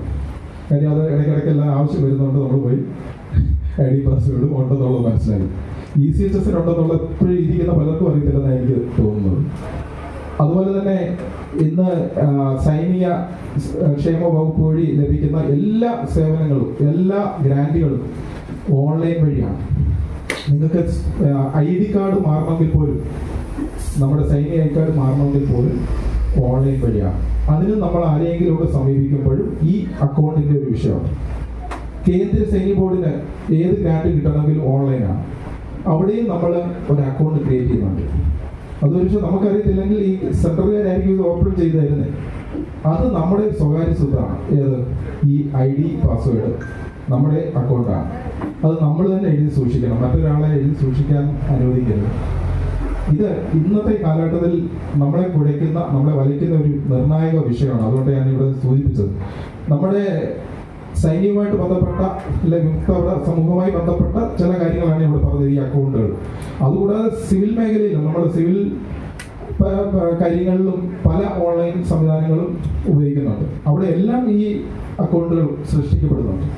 അത് നമ്മുടെ സ്വന്തം അക്കൗണ്ടാണ്, സ്വന്തം മെയിൽ ഐ ഡി, സ്വന്തം ഫോൺ നമ്പരും മാത്രം കൊടുത്ത് നിങ്ങളത് ചെയ്യാൻ അനുവദിക്കാവൂ എന്ന് മാത്രമാണ് എനിക്ക് ആ കാര്യത്തിൽ സൂചിപ്പിക്കാനുള്ളത്. നമുക്കെല്ലാം സ്പർശില് ഈ 80 വയസ്സിനോട് അടുക്കുന്നവർ എന്ന് പറയുമ്പോൾ 70 വയസ്സ് കഴിഞ്ഞവർ തന്നെ ശ്രദ്ധിച്ചോളൂ. അത് ഫാമിലി പെൻഷനർ ആകട്ടെ അല്ലെങ്കിൽ പ്രൈമറി പെൻഷനർ ആവട്ടെ, 80 വയസ്സിനോട് അടുക്കുമ്പോൾ ശ്രദ്ധിക്കേണ്ടത് ഈ ഡേറ്റ് ഓഫ് ബർത്ത് നിങ്ങളുടെ കൃത്യമാണോ എന്നാണ്. സ്പർശിൽ ഡേറ്റ് ഓഫ് ബർത്ത് കൃത്യമാണോ എന്ന് പരിശോധിക്കണം. ഇല്ലെങ്കിൽ നമ്മൾ കുറേ വർഷം മുമ്പ് തന്നെ ചികിത്സിച്ച് തുടങ്ങിയാൽ അത് 80-ാം വയസ്സിലെങ്കിലും അത് പരിഹരിക്കപ്പെടത്തുള്ളൂ എന്നുള്ളതാണ് ഞാൻ കണ്ടുവരുന്ന ഒരു സത്യം. അപ്പം ഡേറ്റ് ഓഫ് ബർത്ത് അറിയാൻ മാർഗമുണ്ട്. സ്പർശിൽ കയറി നോക്കിയാൽ മതി, അല്ലെങ്കിൽ ആരെക്കൊണ്ടെങ്കിലും കയറി നോക്കിച്ചാൽ മതി. ഡേറ്റ് ഓഫ് ബർത്ത് ഇല്ലെങ്കിൽ ഇപ്പോഴേ അത് ഇൻക്ലൂഡ് ചെയ്യാനുള്ള ശ്രമം തുടങ്ങണം. കാര്യം ഞാൻ കണ്ടുവരുന്നത് പലരുടെയും ഡേറ്റ് ഓഫ് ബർത്ത് സ്പർശിൽ ഇല്ല, അല്ലെ ഉള്ളത് തന്നെ തെറ്റായിരിക്കും. അപ്പോൾ അത് തിരുത്തപ്പെട്ടാൽ മാത്രമേ നമുക്ക് 80 വയസ്സിൽ നമുക്ക് കിട്ടേണ്ട ഈ അഡീഷണൽ പെൻഷൻ എന്ന ആനുകൂല്യം കൃത്യമായിട്ട് കിട്ടത്തുള്ളൂ. നമ്മൾ 80 വയസ്സായി, ഈ മാസം 80 വയസ്സായി, അടുത്ത മാസം നമുക്ക് അഡീഷണൽ പെൻഷൻ കിട്ടുമെന്ന് പറഞ്ഞിട്ട് നോക്കിയിരുന്ന പലരും കിട്ടാതെ വന്നപ്പോഴാണ് ഇങ്ങനെ ഒരു വിഷയമുണ്ടെന്ന് നമ്മൾ ഒരു വർഷം കൊണ്ട് മനസ്സിലാക്കുന്നത്. അപ്പോൾ അത് ശ്രദ്ധിക്കേണ്ട ഒരു കാര്യമാണ്. മൂന്നാമത്, നമ്മുടെയൊക്കെ സ്പോർട്സിൻ്റെ പേര് ഡീറ്റെയിൽസ് അല്ലെങ്കിൽ പേര് ഡേറ്റ് ഓഫ് ബർത്ത് ഒക്കെ കൃത്യമാക്കാൻ വേണ്ടി നമ്മൾ 2 വർഷമായിട്ട് അതിൻ്റെ ഒരു അറിയിപ്പ് എല്ലാവർക്കും കൊടുക്കുന്നുണ്ട്. ഒരു ബോധവൽക്കരണം നമ്മൾ നടത്തി വരികയായിരുന്നു. പക്ഷേ സ്പോർട്സിൻ്റെ മാത്രമല്ല, നമ്മുടെ മക്കളുടെയും പേര് വിവരങ്ങളൊക്കെ കൃത്യമാക്കി തന്നെ വെക്കാൻ നമ്മൾ ശ്രമിക്കണം, പ്രത്യേകിച്ചും പെൺകുട്ടികൾക്ക്. കാര്യം പെൺകുട്ടികൾക്ക് ഭാവിയിൽ പല ആനുകൂല്യങ്ങളും ഉണ്ട്. സൈന്യത്തിൻ്റെ ഒരു കരുതൽ പെൺകുട്ടികൾക്കുണ്ട്. അപ്പോൾ അതൊക്കെ ലഭിക്കണമെന്നുണ്ട്. ഇപ്പോൾ വിവാഹ ഗ്രാൻഡ് തന്നെ ഒരു ആനുകൂല്യമാണല്ലോ. അതുപോലെ പല ആനുകൂല്യങ്ങളും ഭാവിയിൽ അവർക്ക് ലഭിക്കാവുന്നതുണ്ട്. അപ്പോൾ അതുകൊണ്ട് പ്രത്യേകിച്ച് പെൺകുട്ടികളുടെ പേര് ഡേറ്റ് ഓഫ് ബർത്ത് ഒക്കെ ശരിയാണോ എന്ന് അന്വേഷിച്ച് ഉറപ്പുവരുത്തി വെക്കണം. അല്ലെങ്കിൽ അത് ഇപ്പോഴേ കൃത്യമാക്കി വെക്കാനുള്ള സംവിധാനങ്ങളുണ്ട്. അപ്പോൾ ഇത് അറിയണമെന്നുണ്ടെങ്കിൽ പഴയ ആൾക്കാർക്കൊന്നും ഡിസ്ചാർജ് ബുക്കിലോ അല്ലെങ്കിൽ അവരുടെ PPOകളിലോ ഒന്നും ഈ മക്കളുടെ പേര് പോലും കാണത്തില്ല. സ്പോർട്സിൻ്റെ പോലും കാണത്തില്ല, മക്കളുടെയും കാണത്തില്ല. പക്ഷെ പുതിയ പെൻഷൻ വരുന്നവർക്കൊക്കെ ഈ വിവരങ്ങളെല്ലാം അവരുടെ ഡിസ്ചാർജ് ബുക്കിലോ ഈവൻ നമ്മുടെ സ്പർശ് PPO പോലും ഉണ്ട്. പഴയ ആൾക്കാർ ചെയ്യേണ്ടത്, അങ്ങനെ സംശയം ഉണ്ടായിരുന്നുണ്ടെങ്കിൽ, ഒരു പക്ഷേ സർവീസിൽ ഇരിക്കുമ്പോഴാണ് മക്കൾ ഉണ്ടായിരുന്നുണ്ടെങ്കിൽ പേര് വിവരം അവിടെ കാണും. അപൂർവം മാത്രമേ ഉള്ളൂ സർവീസിൽ ഇരിക്കുമ്പോഴും മക്കൾ ഉണ്ടായിട്ടുണ്ടെങ്കിൽ പേര് വിവരം നൽകാതെ വിട്ടുപോയിട്ടുള്ളത്. അങ്ങനെയുള്ള കേസുകളുണ്ട്. പക്ഷെ നമ്മൾ അത് അറിയാവുന്ന ഒരു മാർഗം എന്ന് പറഞ്ഞാൽ 2 ലൈൻ കത്ത്, 2 ലൈൻ അപേക്ഷ റെക്കോർഡ് ഓഫീസിന് എഴുതുക. സാർ, എനിക്ക് ഈ ഫാമിലി ഡീറ്റെയിൽസ് അയച്ചു തരണം. ഇത്രയും മാത്രം മതി. ഇംഗ്ലീഷ് എഴുതാവുന്നതേ ഉള്ളൂ. ഫാമിലി ഡീറ്റെയിൽസ് അയച്ചു തരിക. അങ്ങനെ എഴുതി കഴിഞ്ഞാൽ ചിലപ്പോൾ ഒറ്റ കത്തിന് ചിലപ്പോൾ മറുപടി കിട്ടിയതില്ല, ഒന്നുകൂടെ അയക്കണം. ഇത് അയച്ചു തരും അവർ. ഇത് അറിയാൻ വയ്യാത്തവർ, അതായത് നിങ്ങൾക്ക് ഉറപ്പില്ല മക്കളുടെ പേര് അവിടെ ഉണ്ട് എന്ന് ഉറപ്പില്ലാത്തവരുടെ കാര്യം പറഞ്ഞു. ഭാവിയിൽ മക്കൾക്ക് ആനുകൂല്യം ലഭിക്കാനുള്ള സാഹചര്യം ഉണ്ട് എന്ന് തോന്നുന്നവർ ചെയ്താൽ മതി. കാര്യം മക്കൾക്കൊക്കെ സർക്കാർ ജോലിയൊക്കെ കിട്ടിയാണെന്നുണ്ടെങ്കിൽ കൂടുതൽ ആനുകൂല്യമൊന്നും ലഭിക്കാനുള്ള സാധ്യത ഇല്ല. അതുകൊണ്ട് അത്രക്കാർക്ക് ഇതിൽ കൂടുതൽ ഇൻട്രസ്റ്റ് എടുത്തിട്ടും കാര്യമില്ല. അല്ലാതുള്ളവർ ഇൻട്രസ്റ്റ് എടുത്ത് നോക്കിയാൽ ഈ സംഭവം കിട്ടും. അപ്പോൾ അത് നോക്കിയാൽ നമുക്ക് മനസ്സിലാവും അവിടെ എന്താണ് മക്കളുടെ പേര് കൊടുത്തിരിക്കുന്നത്. നമുക്കൊരു സൈനിക ലീഗൽ ക്ലിനിക്ക് തുടങ്ങിയിട്ടുള്ളവർ നിങ്ങൾ അറിഞ്ഞതാണ്. അത് എല്ലാ ജില്ലാ സൈനികക്ഷേമ ഓഫീസിൻ്റെയും കീഴിൽ പ്രവർത്തിക്കുന്ന, ജില്ലയിൽ മൊത്തം പ്രവർത്തിക്കുന്ന ഒരു സംവിധാനമാണ്. നമ്മുടെയൊക്കെ വീടുമായിട്ട് ബന്ധപ്പെട്ട ഗാർഹിക വിഷയങ്ങൾ അല്ലെങ്കിൽ സാമൂഹ്യപരമായ വിഷയങ്ങൾ, വസ്തു അതിര് തർക്കങ്ങൾ, പെൻഷൻ ഇതര വിഷയങ്ങൾ എന്ന് വേണമെങ്കിൽ പൊതുവെ പറയാം. അത്തരം വിഷയങ്ങൾ ഒക്കെ പരിഹരിക്കപ്പെടാതെ കിടക്കുന്നുണ്ടെങ്കിൽ, നമ്മുടെ പരാതിപ്പെട്ടു, വീണ്ടും പരാതിപ്പെട്ടു, അല്ലെങ്കിൽ കേസിൽപ്പെട്ടു, അത്തരം വിഷയങ്ങളൊക്കെ പരിഹരിക്കപ്പെടുന്നില്ലെങ്കിൽ അതിൻ്റെ കാര്യങ്ങൾ ഉൾപ്പെടുത്തിക്കൊണ്ട് ഒരു അപേക്ഷ തയ്യാറാക്കി ഇത് നമ്മുടെ ഒരു ലീഗൽ ക്ലിനിക്ക് എന്ന് പറയുന്ന ഒരു സംവിധാനമുണ്ട്. അത് എല്ലാ മാസവും 14-ാം തീയതിയാണ് ജില്ലാ സൈനികക്ഷേമ ഓഫീസിന്റെ കീഴിൽ ഇത് പ്രവർത്തിക്കുന്നത്. ലീഗൽ ക്ലിനിക്ക് എന്ന് പറയുമ്പോൾ അതിലൊരു ജില്ലാ ജഡ്ജിയുണ്ട്, കുറച്ച് അഡ്വക്കേറ്റ്സ് ഉണ്ട്, അവരൊരു സമിതിയാണ്. അവർ അവിടെ എത്തും, അവരൊരു സിറ്റിംഗ് ആണത്. അവിടെ നമ്മൾ ഈ അപേക്ഷ കൊണ്ടുവന്ന് കൊടുക്കുമ്പോൾ അവർ അതിൽ വേണ്ട നടപടികൾ സ്വീകരിച്ച് ആ കേസ് നമുക്ക് അനുകൂലമാക്കി തരുവാൻ അവർ ശ്രമിക്കും.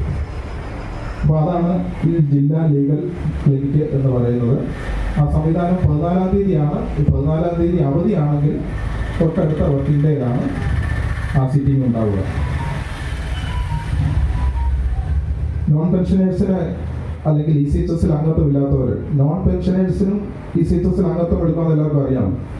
ഇപ്പോൾ കൂടുതൽ ആളുകൾ അംഗത്വം എടുക്കുന്നുണ്ട്. കാരണം ചികിത്സാ ചെലവ് ഭാരിച്ചതായതുകൊണ്ട് ആ പദ്ധതിയിൽ നോൺ പെൻഷനേഴ്സിനും അംഗത്വം എടുക്കുന്നത് വളരെ നല്ലതാണ്. ഇപ്പം നിൽക്കുന്ന ഈ 50%, അതായത് 10-ൽ താഴെ സർവീസിലുള്ളവർക്ക് 50%, 10-ൽ മേലുള്ളവർക്ക് 70% എന്നുള്ള ക്രിറ്റേറിയൊക്കെ മാറും. അവർക്കും ക്യാഷ്ലെസ് ട്രീറ്റ്മെന്റിലേക്കൊക്കെ എത്തും. അത് ഈ ബഡ്ജറ്റ് ഇമ്പ്രൂവ് ആകുന്നതനുസരിച്ച് ഗവൺമെന്റ് ഇത് മാറ്റും എന്നുള്ളത് 100% ഉറപ്പാണ്. അപ്പോൾ അവർക്കും ECHS ചേരാം. അങ്ങനെ ചേരാത്തവർ, പെൻഷൻ ഇല്ലാത്തവരുണ്ടെങ്കിൽ അവർക്ക് ഗുരുതരമായ ഒരു ചികിത്സാ ചെലവിന് 10,000 രൂപ നമ്മുടെ സൈനിക ക്ഷേമ ഓഫീസ് ഗ്രാൻഡായിട്ട് നൽകുന്നുണ്ട്. അതുപോലെ തന്നെ പുരപ്പുറം സോളാർ പദ്ധതിക്കും 12,000 രൂപ സൈനികക്ഷേമ ഓഫീസ് ഇപ്പോൾ നൽകുന്നുണ്ട്. ഇത്രയും കാര്യങ്ങളാണ്. ഒരുപാട് കാര്യങ്ങൾ പറയാനുണ്ടെങ്കിൽ സമയം നമുക്ക് അനുവദിക്കുന്നില്ല. മുഖ്യപ്രഭാഷണം എന്ന ലേബലിൽ എന്നെ വിളിച്ചതുകൊണ്ടാണ് ഇത്രയും സമയമെങ്കിലും എടുത്തത്. ഒറ്റ കാര്യങ്ങൾ ഞാൻ പറഞ്ഞുകൊണ്ട് നിർത്തിയേക്കാം. അത് മറ്റൊന്നുമല്ല, നമ്മൾ എല്ലാവരും റിട്ടയർ ആയി എന്ന വിചാരത്തിലാണ് ഇരിക്കുന്നത്. റിട്ടയർ ആയ ഒരു സമൂഹമാണ്. പക്ഷെ നമ്മൾ റിട്ടയർമെന്റും പൊതുസമൂഹത്തിൽ മറ്റ് സേവന മേഖലയിൽ നിന്ന് അല്ലെ സർവീസ് മേഖലയിൽ നിന്ന് വന്നവരുടെ റിട്ടയർമെന്റ് തമ്മിൽ ഒരുപാട് വ്യത്യാസമുണ്ട്. എന്താണ് വ്യത്യാസം? നമ്മുടെയൊക്കെ റിട്ടയർമെന്റ് ഏതാണ്ട് ഒരു 40 വയസ്സ് അല്ലെങ്കിൽ 35-40-45 വയസ്സിലേക്കാണ്. മറ്റുള്ളവർ റിട്ടയർ ആവുന്നത് ഏതാണ്ട് 56, 58, 60 ഒക്കെ കഴിഞ്ഞിട്ടാണ്, അല്ലേ? അപ്പൊ ഈ റിട്ടയർമെന്റ് തമ്മിൽ വ്യത്യാസമുണ്ട്. അപ്പൊ എന്താണ് ചെയ്യുന്നത്? നമ്മളൊരു 40 വയസ്സിലൊക്കെ പിരിഞ്ഞ് വരുമ്പോൾ രണ്ടാമതൊരു തൊഴിൽ എന്തായാലും പോയേ പറ്റും. കാര്യം വീട് പുലർത്തണമെന്നുണ്ടെങ്കിൽ ആ പെൻഷൻ കൊണ്ട് നടക്കില്ല. അപ്പൊ രണ്ടാമത് സേവനത്തിലേക്ക് നമ്മൾ കയറും. അപ്പൊ രണ്ടാം സേവനത്തിലോട്ട് കയറുമ്പോൾ എന്താ സംഭവിക്കുന്നത് അറിയോ? അതിനൊരു റിട്ടയർമെന്റ് ഇല്ല. അവിടെയാണ് പ്രശ്നം. 58 വയസ്സിലൊക്കെ റിട്ടയർ വരുന്നവർ പിന്നെ രണ്ടാമതൊരു സർവീസിലേക്ക് ചിന്തിക്കാറില്ല സാധാരണ. കൊച്ചുമക്കളെയൊക്കെ നോക്കി അങ്ങ് വീട്ടിൽ തന്നെ പോകും. പക്ഷെ നമ്മളെ സംബന്ധിച്ച് ഈ രണ്ടാം സർവീസ് ഒരു പ്രശ്നം. കാര്യം അവിടെ ഒരു റിട്ടയർമെന്റ് എന്ന് പറയുന്ന സാധനമില്ല. ആ തൊഴിൽ മേഖലയിലോട്ട് കിടന്നു കഴിഞ്ഞാൽ പിന്നെ അതേ എന്ന് പറഞ്ഞു എന്നെ സംബന്ധിച്ചത് തന്നെ. അപ്പൊ ഞാൻ പറഞ്ഞിട്ട് നമുക്ക് ഒരു റിട്ടയർമെന്റ് ഒന്നും ഇല്ലെങ്കിലും ഒരു എൻജോയ്മെന്റ് കണ്ടെത്താനുള്ള മാർഗം നമ്മൾ ഉണ്ടാക്കണം. അത് യൂണിറ്റ് തലത്തിൽ പറ്റും. ഇപ്പൊ ഒരു കുടുംബമായി, ഒരു ആസ്ഥാനമായി നിങ്ങളുടെ ഒരു കുടുംബം ഇവിടെ പ്രവർത്തിക്കുന്നു. ഒരു ഉല്ലാസയാത്ര പോകാം, ഒരു ഉല്ലാസ പരിപാടികൾ നമുക്ക് ആസൂത്രണം ചെയ്യാം. അപ്പൊ അങ്ങനെ ആ റിട്ടയർമെന്റ് എടുക്കാൻ താല്പര്യമില്ലെങ്കിലും ഈ ഉല്ലാസ പരിപാടികളിലൂടെ നിങ്ങൾക്ക് എന്താ പറയുക, നമ്മുടെ ആ പ്രായത്തെ ഒന്ന് മെച്ചപ്പെടുത്താൻ സാധിക്കും. പ്രായത്തെ മെച്ചപ്പെടുത്തുക എന്ന് പറഞ്ഞാൽ പ്രായം കൂടുതൽ ആവുന്നുള്ള തോന്നലിനെ ഇല്ലാതാക്കുവാൻ ഈ ഉല്ലാസ പരിപാടികളൊക്കെ സാധിക്കും. അതിന് വഴിയൊരുക്കിയതാണ് ഈ ഒരു ഭവനം എന്ന് ഞാൻ പറയാൻ ആഗ്രഹിക്കുകയാണ്. ഈ കൂടുന്നത് മാസത്തിൽ ഒരിക്കൽ നിങ്ങൾ കൂടുന്നു, ഒരു മാസമല്ല പലതവണ കൂടാനുള്ള ഒരു കേന്ദ്രമാക്കി ഇതിനെ മാറ്റണം. ഞാൻ ഈ പറഞ്ഞ ഉല്ലാസ പരിപാടികളിലൂടെ കോർത്തിണക്കി ഈ യൂണിറ്റ് മെച്ചപ്പെടുവാൻ സാധിക്കട്ടെ. അതിന് നല്ല സാധ്യതകൾ നിങ്ങൾക്ക് ഈ യൂണിറ്റ് ഉണ്ട് എന്നുള്ളത് നിങ്ങൾക്ക് സന്തോഷത്തോടെ അഭിമാനത്തോടെ ഓർക്കാവുന്നതാണ്. എല്ലാവിധ ആശംസകളും. ഈ കെട്ടിടം പുതിയതായിട്ട് ഇവിടെ ഓപ്പൺ ചെയ്തു. ആ അഭിമാന നിമിഷത്തിൽ ഞങ്ങൾ ഒരിക്കൽ കൂടി പങ്കുചേരുന്നു. ഞങ്ങളുടെ സന്തോഷം ഒരിക്കൽ കൂടി അറിയിക്കുന്നു. എല്ലാവിധ ആശംസകളും. നന്ദി. ജയ് ഹിന്ദ്. മനസ്സിനും കണ്ണുകൾക്കും ഒരുപോലെ ആനന്ദം പകരുന്ന ഒരു ഡാൻസ് ഇന്ന് നമുക്ക് കാണാം. അതിനായി തീർത്ഥാടന നായകനെ ക്ഷണിക്കുന്നു.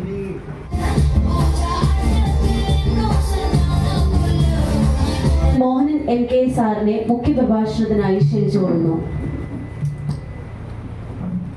എല്ലാവർക്കും നമസ്കാരം. ഇന്നത്തെ ഈ സമ്മേളനത്തിൻ്റെ അധ്യക്ഷനും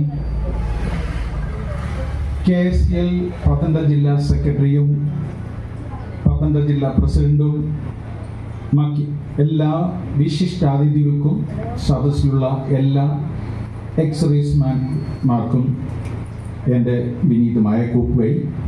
ഒന്നാമതായിട്ട് ഞാനതോട് പോയിൻ്റായിട്ട് പറയാം, സമയം കളയാതിരിക്കാൻ വേണ്ടി. ആദ്യം നമ്മളിങ്ങനെയുള്ള ഓർഗനൈസേഷൻ നടത്തുമ്പോൾ, റൺ ചെയ്യുന്ന സമയത്ത് നമ്മൾ എല്ലാവരും പട്ടാളത്തിൽ നിന്ന് റിട്ടയർഡായി വന്ന ആൾക്കാർ പല റാങ്കിലാണ് നമ്മൾ റിട്ടയർഡ് ആകുന്നത്. റിട്ടയർഡ് ആയതിനു ശേഷം നമ്മൾ ആ റാങ്ക് മറന്നു കളയാം. എല്ലാവരും എക്സ് സർവീസ്മാൻ എന്നുള്ള ഒറ്റ അഡ്രസ്സിലെ വിളിക്കാൻ പാടുള്ളൂ. അതേ നമ്മൾ മൈൻഡ് ചെയ്യാൻ പാടുള്ളൂ. പല ആൾക്കാരും നിങ്ങൾക്കറിയാം, ഇവിടെ റിട്ടയർഡ് ആയിട്ട് വന്നിട്ട് ഈ സംഘടനയുമായിട്ട് ചേർന്ന് പോകാതെ ഒഴിഞ്ഞു മാറിയിരിക്കുന്ന പല ആൾക്കാരുമുണ്ട്. ആ ആൾക്കാരെയൊക്കെ സംഘടനയിലേക്ക് കൊണ്ടുവരണമെങ്കിൽ നമ്മുടെ സമീപനം കറക്റ്റ് ആയിരിക്കണം. ഒരിക്കലും നമ്മൾ റാങ്ക് സ്ട്രക്ചറിൻ്റെ പേരിൽ മറ്റൊരാളെ താത്ത് കെട്ടാൻ പാടില്ല. ഈക്വൽ റെസ്പെക്റ്റ് എല്ലാവർക്കും കൊടുക്കണം. അതിൽ ഏറ്റവും ചെയ്യേണ്ട കാര്യം എന്ന് പറഞ്ഞു കഴിഞ്ഞാൽ, ഈ ഒഴിഞ്ഞു നിൽക്കുന്ന ആൾക്കാരെ സെക്രട്ടറിയും പ്രസിഡന്റും അതുപോലുള്ള സ്ഥാനങ്ങളിലേക്ക് നിർബന്ധിച്ച് കൊണ്ടുവരണം. വന്നു കഴിയുമ്പോൾ അവർ പൂർണ്ണമായിട്ട് നിൽക്കും, സപ്പോർട്ടായിട്ട് നിൽക്കും. പിന്നെ രണ്ടാമത്തെ കാര്യം, നമ്മൾ പട്ടാളത്തിൽ സർവീസ് ചെയ്യുന്ന 10, 20, 30 വർഷം പട്ടാളത്തിൽ സർവീസ് ചെയ്തു. അതിനുശേഷം പെൻഷൻ വാങ്ങി തിരിച്ചു വരുന്നു. ഈ സർവീസ് ചെയ്ത 20 അല്ലെങ്കിൽ 30 വർഷം നമ്മൾ നമ്മുടെ ജീവിതം പൂർണ്ണമായിട്ടും മറന്നുപോയി. ഒരിക്കലും നമ്മൾ സ്വന്തമായിട്ട് ആസ്വദിക്കണം, ജീവിതം ആസ്വദിക്കണം, എൻജോയ് ചെയ്യണമെന്ന് ഒറ്റ ഒരു പട്ടാളക്കാരന് ഒരിക്കൽ പോലും ആഗ്രഹിച്ചിട്ടുണ്ടാകത്തില്ല. നമ്മൾ ജീവിച്ചത് മൊത്തം രാജ്യത്തിന് വേണ്ടിയിട്ടും നമ്മുടെ ഫാമിലിക്ക് വേണ്ടിയാണ്. കുട്ടികളെ പഠിപ്പിക്കണം, വീട് വെക്കണം, എല്ലാ കാര്യങ്ങളും ചെയ്തു കൊടുക്കണം എന്നുള്ള ചിന്ത മാത്രമേ ഉള്ളായിരുന്നു. ഒരിക്കൽ പോലും ആഹാരം പോലും നമ്മൾ ആസ്വദിച്ചിട്ട് കഴിച്ചിട്ടില്ല. മിക്കവാറും ആൾക്കാരൊക്കെ മദ്യപിക്കും. ആ മദ്യപിക്കുന്നത് പോലും നമ്മൾ ഒരു പെഗ് അല്ല 2 പെഗ് ഗ്ലാസ് ഒഴിച്ച് ഒറ്റയടിക്ക് അടിച്ചിട്ട് മാറുവായിരുന്നു. അതിരുന്ന് ആസ്വദിച്ച് കഴിച്ചിട്ടില്ല. അതുകൊണ്ട് കഴിയുന്നിടത്തോളം റിട്ടയർമെന്റിന് ശേഷം ലൈഫ് എൻജോയ് ചെയ്യണം. ലൈഫ് എൻജോയ് ചെയ്യാൻ വേണ്ട ആവശ്യത്തിന് എന്തോ ഉള്ളത്, നമുക്ക് പണം വേണം, ഫിസിക്കൽ കണ്ടീഷൻ വേണം, നമ്മുടെ മെഡിക്കൽ കറക്റ്റ് ആയിരിക്കണം. ഇതെല്ലാം ഉണ്ടെങ്കിൽ ഇതെല്ലാം നമുക്കുണ്ട്. ആവശ്യത്തിനുള്ള പൈസയുണ്ട്, പെൻഷൻ കിട്ടുന്നുണ്ട്, എല്ലാവർക്കും വീടുണ്ട്, കുട്ടികൾ സെറ്റിൽ ആയിട്ടുണ്ട്. പിന്നെ എന്തുകൊണ്ട് നമുക്ക് ലൈഫ് എൻജോയ് ചെയ്തുകൂടാ? അപ്പം നമ്മളുടെ ഒരു പോസിറ്റീവ് ആറ്റിറ്റ്യൂഡ് നമുക്കുണ്ടെങ്കിൽ നമുക്ക് ലൈഫ് എൻജോയ് ചെയ്യാം. അത് എല്ലാവരും കഴിയുന്നിടത്തോളം എൻജോയ് ചെയ്യാൻ ശ്രമിക്കണം. അപ്പോൾ ഏറ്റവും കൂടുതലായിട്ട് എൻജോയ് ചെയ്യാൻ ആവശ്യമുള്ളത് നമ്മുടെ മെഡിക്കൽ കണ്ടീഷനാണ്. ആ മെഡിക്കലിന് ഏറ്റവും വലിയ നമ്മൾക്കുണ്ടാകുന്ന അസുഖങ്ങളുടെ 70% അസുഖങ്ങളും 2 കാരണങ്ങളുള്ളത്. മേഡമൊക്കെ ഉണ്ട് ഇവിടെ, വളരെ എക്സ്പീരിയൻസ് ഉള്ള ആൾക്കാരെ. എങ്കിലും എൻ്റെ പ്രാക്ടിക്കൽ എക്സ്പീരിയൻസിൽ പറയുവാണ്, ഏറ്റവും കൂടുതൽ മെഡിക്കൽ പ്രോബ്ലം 2 കാരണങ്ങളുണ്ടാണ്. ഒന്ന് വന്നിട്ട് ഫാറ്റി ലിവർ, 2 വന്നിട്ട് വൈറ്റമിൻ ഡിയുടെ കുറവ്. ഈ 2 കാരണം കൊണ്ടാണ് 70% അസുഖങ്ങളും ഉണ്ടാകുന്നത്. ഈ ഫാറ്റി ലിവർ ഇപ്പം നിങ്ങൾ എല്ലാവർക്കും അറിയാം. മിക്കവാറും ഇവിടെ ഇരിക്കുന്ന 60 വയസ്സിന് മുകളിലുള്ള ആൾക്കാർക്ക് എല്ലാവർക്കും ഫാറ്റി ലിവർ ഗ്രേഡ് 1 ഗ്രേഡ് 2 ആയിരിക്കും. ഗ്രേഡ് 1 ഗ്രേഡ് 2 കുഴപ്പമില്ലാതെ തിരിച്ചു വരും. പക്ഷേ ഗ്രേഡ് 3 അതിന് മുകളിലോട്ടോ ആയി കഴിഞ്ഞു കഴിഞ്ഞാൽ അത് മറ്റ് പ്രശ്നങ്ങളുണ്ടാകും. അപ്പം എല്ലാവരും ഫാറ്റി ലിവർ ചെക്ക് ചെയ്യണം. ഫാറ്റി ലിവർ പെട്ടെന്ന് മാറ്റിയെടുക്കാൻ കഴിയാവുന്നതാണ്. ഈ ഫാറ്റി ലിവർ ഉണ്ടാകുന്നത് തന്നെ എങ്ങനെയാണെന്ന് വെച്ച് കഴിഞ്ഞാൽ, നമ്മളിപ്പം വണ്ടിയുടെയൊക്കെ പെട്രോൾ ടാങ്കിൽ പെട്രോൾ ഒഴിക്കുമ്പോൾ കൂടുതൽ ഒഴിച്ചു കഴിഞ്ഞാൽ അത് ഓവർഫ്ലോ ആവും. പക്ഷെ നമ്മൾ കഴിക്കുന്ന ആഹാരങ്ങൾ എത്ര കൂടുതൽ കഴിച്ചാലും അത് ഓവർഫ്ലോ ആകത്തില്ല. അപ്പോൾ അധികമുള്ള ആഹാരങ്ങൾ മൊത്തം നമ്മുടെ ശരീരത്തിൽ റിസർവായിട്ട് വെക്കും. ആ റിസർവ്ഡായിട്ട് വെക്കുന്ന ആഹാരമാണ് നമ്മൾ ഫാറ്റായിട്ട് മാറുന്നതും അത് നമ്മുടെ ഓരോ അവയവങ്ങളുടെ കൂടെ അടിഞ്ഞു പോവുകയും ചെയ്യുന്നത്. പണ്ട് കാലത്ത് ആൾക്കാർ ഈ ഫാസ്റ്റിംഗ് ഒക്കെ ചെയ്ത് നൊയമ്പ് വെക്കുന്നത് എന്തിനായിരുന്നു?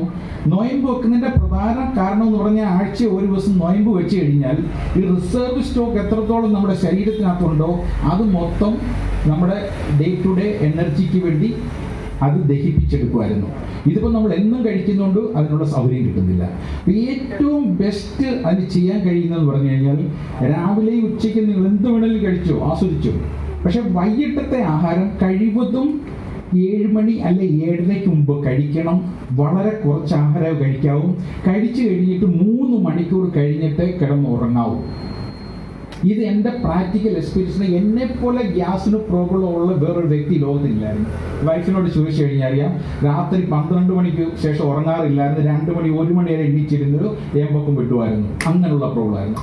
ഏത് ഡോക്ടറും പോയാലും എൻഡോസ്കോപ്പിയും ചെയ്യും, എല്ലാം ചെയ്യും, അവരാരും ശരിയായിട്ടുള്ള ഗൈഡൻസ് തന്നിട്ടില്ല. ലാസ്റ്റിൽ ഒരു 85 വയസ്സുള്ള ഒരു ഡോക്ടർ എനിക്ക് കണ്ടായിട്ട് വന്നു. പുള്ളി ഡെർമിക് പോയപ്പോഴാണ് പുള്ളി എന്നോട് ഇയാൾക്ക് ഓൾറെഡി ടമ്മി ഉണ്ട്, ടമ്മി എന്നാൽ കുടവയറുണ്ട്. കുടവയർ കഴിഞ്ഞിട്ട് തൻ്റെ ഗ്യാസ് ഫോം ചെയ്യുന്ന സമയത്ത് ആ ഗ്യാസിന് ഇരിക്കാൻ എങ്ങും സ്ഥലമില്ലാതെ വരുമ്പോഴാണ് ഇത് നമ്മുടെ പ്രോബ്ലം ക്രിയേറ്റ് ചെയ്യുന്നത്. അപ്പോൾ തനിക്ക് ചെയ്യേണ്ട ഏറ്റവും കാര്യം എന്ന് പറഞ്ഞു കഴിഞ്ഞാൽ എയർലി ലഞ്ച് കഴിക്കുക, ലൈറ്റായിട്ട് കഴിക്കുക. അത് കഴിച്ചിട്ട് 3 മണിക്കൂർ കഴിഞ്ഞിട്ട് ഉറങ്ങാവും, ഒരു പ്രോബ്ലം ഉണ്ടാകത്തില്ല. എക്സാക്ട്ലി അതിനുശേഷം എനിക്ക് ഒരു പ്രോബ്ലം ഉണ്ടായിട്ടില്ല. അതുകൊണ്ട് നിങ്ങളത് കുറച്ച് കഴിയുന്നിടത്തോളം ഫോളോ ചെയ്യുക. എല്ലാ സംരംഭങ്ങളിലും എൻ്റെ എല്ലാവിധ സഹായങ്ങളും ഉണ്ടായിരിക്കും. അനിൽകുമാർ സാർ നേരത്തെ മെൻഷൻ ചെയ്ത പോലെ നേരത്തെ പൈസ കൊടുത്ത് സഹായിച്ചെന്ന് പറഞ്ഞു. എനിക്ക് പെരുന്നാട് യൂണിറ്റ് കൊണ്ട് ഭാസ്കരൻ സാർ ഇവിടെ ഉണ്ട്, അവിടെയും പൈസ കൊടുക്കണം. എങ്കിലും ഞാൻ മനസ്സിൽ പ്ലാൻ ഉണ്ടായിരുന്നു കൊടുത്തത്രയും പൈസ വീണ്ടും കൊടുക്കണമെന്ന്. അത്രയും കൊടുക്കാൻ കഴിഞ്ഞില്ലെങ്കിലും അതിൻ്റെ ഒരു പകുതി എൻ്റെ വകയായിട്ട് വീണ്ടും ഞാൻ നിങ്ങൾക്ക് വേണ്ടി തരുന്നു. Thank you. നമ്മുടെ ഇടയിൽ അഭിമാനമായി നിലകൊള്ളുന്ന ചില വിശിഷ്ട വ്യക്തികളുണ്ട്. അവരുടെ നേട്ടങ്ങളും സമർപ്പണവുമാണ് ഈ വേദിയെ അഭിമാനപ്പെടുത്തുന്നത്. അവരുടെ സേവനത്തിനും സംഭാവനകൾക്കും ആദരം അർപ്പിക്കുന്നതിനായിട്ട് നമ്മൾക്ക് ഈ നിമിഷം വിനിയോഗിക്കാം. ആദ്യമായി തന്നെ കേണൽ അക്കാദമി ബാംഗ്ലൂർ പെരുന്നാടിലെ ഡയറക്ടറായി പ്രവർത്തിക്കുകയും തുടക്കം മുതൽ നമ്മൾക്ക് വേണ്ടി ഉപദേശവും സഹായവും നൽകുകയും ഇന്നത്തെ ഈ പ്രോഗ്രാമിന് വേണ്ടി ക്ഷണം സ്വീകരിച്ച് ബാംഗ്ലൂരിൽ നിന്ന് എത്തുകയും ചെയ്ത നമ്മുടെ ചീഫ് ഗസ്റ്റ് ആയിരിക്കുന്ന കേണൽ മോഹൻ MK സാറിനെ ഞങ്ങളുടെ ആദരവ് ഏറ്റുവാങ്ങാനായി ക്ഷണിച്ചുകൊള്ളുന്നു.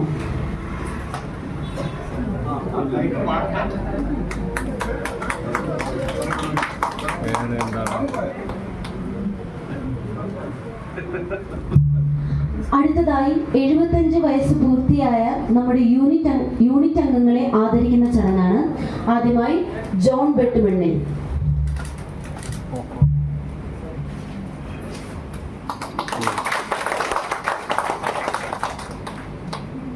ശ്രീ KPS നായർ സാറിനെ ക്ഷണിച്ചുകൊള്ളുന്നു.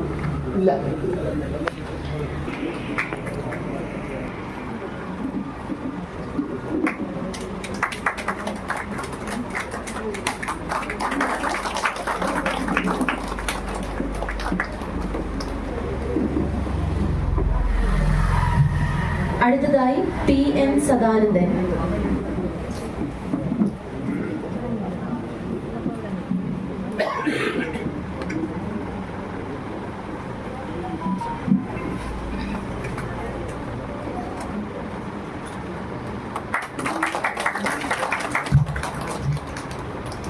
അടുത്തതായി ശ്രീ മാത്യു വർഗീസ് കൊടുത്തനാലിനെ ക്ഷണിച്ചുകൊള്ളുന്നു.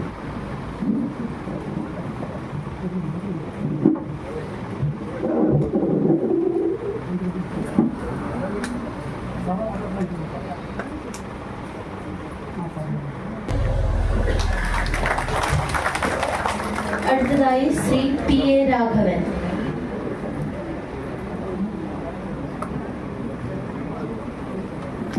അടുത്തതായി ശ്രീ D ഗോപി.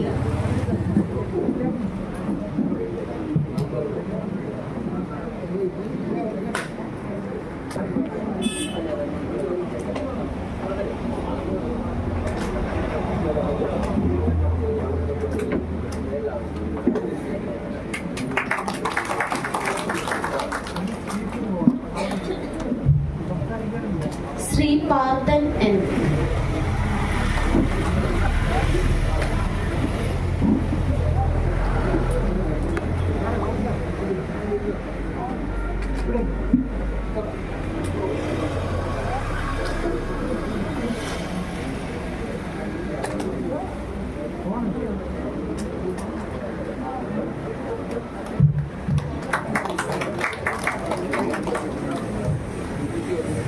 ശ്രീ TK വർഗീസ്.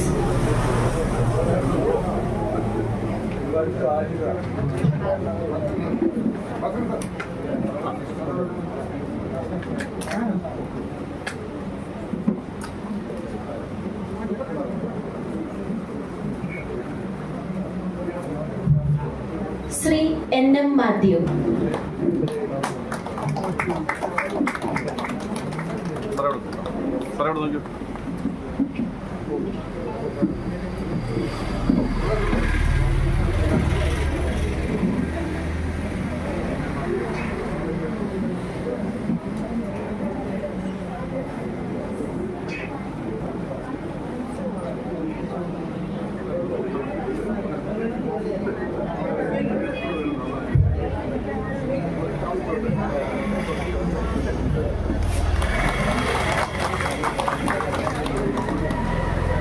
അടുത്തതായി Shri Varghese TT.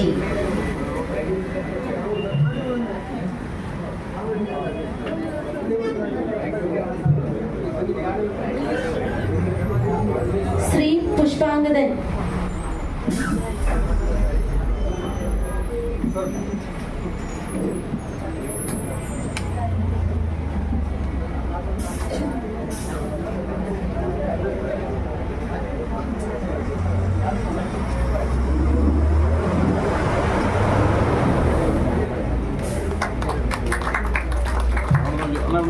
Shri Thomas P. Abraham.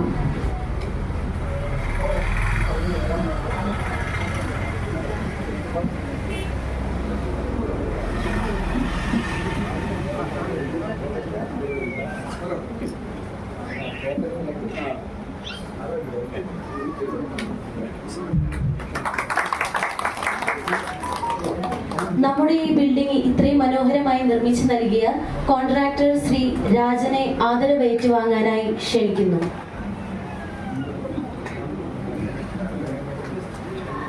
Contractor Shri രാജന്റെ അഭാവത്തിൽ നന്ദി സ്നേഹവും യൂണിറ്റിന്റെ അംഗങ്ങളുടെ പേരിൽ അറിയിച്ചുകൊള്ളുന്നു. അടുത്തതായി ഒരു സ്പെഷ്യൽ ആദരവാണ്. Kerala state ex service league Chittar unit ആസ്ഥാന മന്ദിരം രൂപീകരിക്കേണ്ട ആവശ്യം മനസ്സിലാക്കി തന്റെ സ്വന്തം ഭൂമി ദാനമായി നൽകി ഈ മഹത്തായ പ്രവർത്തനത്തിന് വഴിതെളിച്ച് നമ്മുടെ നിലവിലെ സെക്രട്ടറി ശ്രീ അനിൽകുമാർ സാറിന് ഹൃദയം നിറഞ്ഞ അഭിനന്ദനങ്ങളും നന്ദിയും അർപ്പിക്കുന്നു. അനിൽകുമാർ സാറിന്റെ വൈഫിനെയും കൂടെ ക്ഷണിക്കുന്നു. അദ്ദേഹത്തിന്റെ അതുല്യമായ മനസ്സിനും സേവനബോധത്തിനും ആദരസൂചകമായി ഈ യൂണിറ്റിന്റെ പേരിൽ ഒരു ചെറിയ ഉപഹാരം സമർപ്പിക്കുന്നു. അതിനായി unit president Gopinathan TK sir, unit രക്ഷാധികാരി colonel Anu Philip madam, Mahila wing president Shrimati Radhamani അമ്മയെയും ക്ഷണിച്ചുകൊള്ളുന്നു.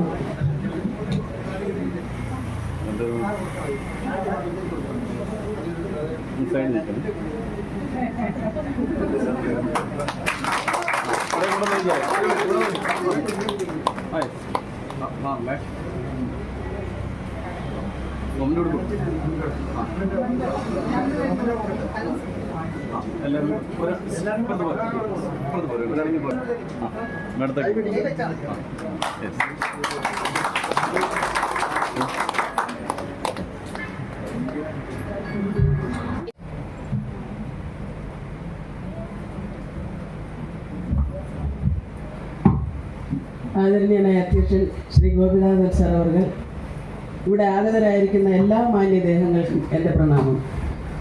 ഇവിടെ വന്നു കഴിഞ്ഞപ്പോൾ ചുരുക്കി പറഞ്ഞാൽ ഞങ്ങളുടെ കുടുംബത്തിൽ ഒരു ഭവനം കൂടി വന്ന ഒരു പ്രതീതിയാണ് എനിക്ക് തോന്നിയത്. എന്നാൽ ഇതിനെക്കുറിച്ച് കേട്ടപ്പോൾ എനിക്ക് ആശ്ചര്യം തോന്നി. കാരണം ഈ മുകളിൽ കാണുന്നതിനടിക്ക് വേറെ 2 നില കൂടിയുണ്ട്. എനിക്കിപ്പോൾ ഓർമ്മ വന്ന പാകിസ്ഥാന്റെ കിരാന ഹിൽസിനെ കുറിച്ചാണ്. അങ്ങനെയുള്ള പ്രോഗ്രാമൊന്നും കാണത്തില്ല എന്നറിയാമെങ്കിൽ പോലും അന്നേരം ഞാനത് ഓർത്തുപോയി. ഏതായാലും ഇങ്ങനെ ഒരു ഭവനം ഉണ്ടായതിലും ഇതിനു വേണ്ടി മുൻകൈ എടുത്തതിനും അനിൽകുമാർ സാറിനും മറ്റെല്ലാവർക്കും സന്തോഷം അറിയിക്കുകയാണ്. ഇങ്ങനെ എല്ലായിടത്തും ആരെങ്കിലും സഹായിക്കാനുണ്ടെങ്കിൽ നമുക്കിനി കുറച്ച് യൂണിറ്റുകളേ ഉള്ളൂ ഇങ്ങനെ സ്വന്തമായി കെട്ടിടം ഇല്ലാത്തത്.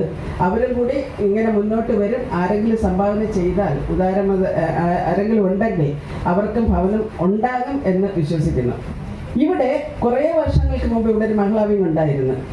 അതെന്തുകൊണ്ടോ ആമുഖത്തിൽ പറഞ്ഞ മാതിരി അത് പൊട്ടി പാളിഷായി പടവലങ്ങ പോലെ താഴോട്ട് പോയി ഒന്നുമില്ലാതാക്കി കഴിഞ്ഞ് അതിൽ കുറേ വ്യക്തികൾ ഇന്നോട് ഞാൻ നോക്കി ഇവിടെ ഉണ്ടോ എന്ന്. ഇല്ല, ഒരുപാട് ഞാൻ പറയുമായിരുന്നു കളയരുതേ, നമ്മളെ ഏൽപ്പിച്ച കാര്യം നമ്മൾ മറ്റൊരാൾക്ക് ഹാൻഡ് ഓവർ ചെയ്യണം. ഇപ്പം ഇരിക്കുന്നവരോട് ഞാൻ പറയണം, ഇപ്പം ഇരിക്കുന്ന നല്ല കൈകളാണ്, നിങ്ങളുടെ കയ്യിൽ നന്നായി പോകുന്നു എനിക്കറിയാം, എങ്കിലും നിങ്ങൾക്ക് കഴിയില്ല എന്ന് തോന്നുമ്പോൾ നിങ്ങളെപ്പോലെ മറ്റൊരാളെ കണ്ടുപിടിച്ച് അവർക്ക് ഹാൻഡ് ഓവർ ചെയ്തതിന് ശേഷമേ യൂണിറ്റിനെ കൈവിടാവൂ. ഇപ്പം നിങ്ങൾക്കൊരു ആസ്ഥാനമുണ്ട്, നിങ്ങൾ നിശ്ചയിക്കുന്ന സമയത്ത് നിശ്ചയിക്കുന്ന ഡേറ്റിൽ നമുക്കിവിടെ കൂടാനാണ് ഈ സ്ഥാപനം ഉണ്ടായിരിക്കുന്നത്. ഇതൊരു വെറും സ്മാരകമായി മാറാതെ നിങ്ങൾ മഹിളകൾ, ഇപ്പം ഞങ്ങൾ പോകുന്നിടത്തെല്ലാം കാണുന്നുണ്ട്, പുരുഷന്മാരെക്കാൾ കൂടുതൽ പ്രയത്നിക്കുന്ന മഹിളകളാണ്. മഹിളകളുടെ പ്രയത്നം കൊണ്ട് മാത്രം ഒരുപാട് യൂണിറ്റുകൾ മുന്നോട്ട് പോകുന്നുണ്ട്, അവർക്ക് അഭിവൃദ്ധി പ്രാപിക്കുന്നുണ്ട്. ഇതും അതുപോലെ വരും എന്ന് വിശ്വാസമുണ്ട്. കാരണം ഇപ്പോഴത്തെ ഈ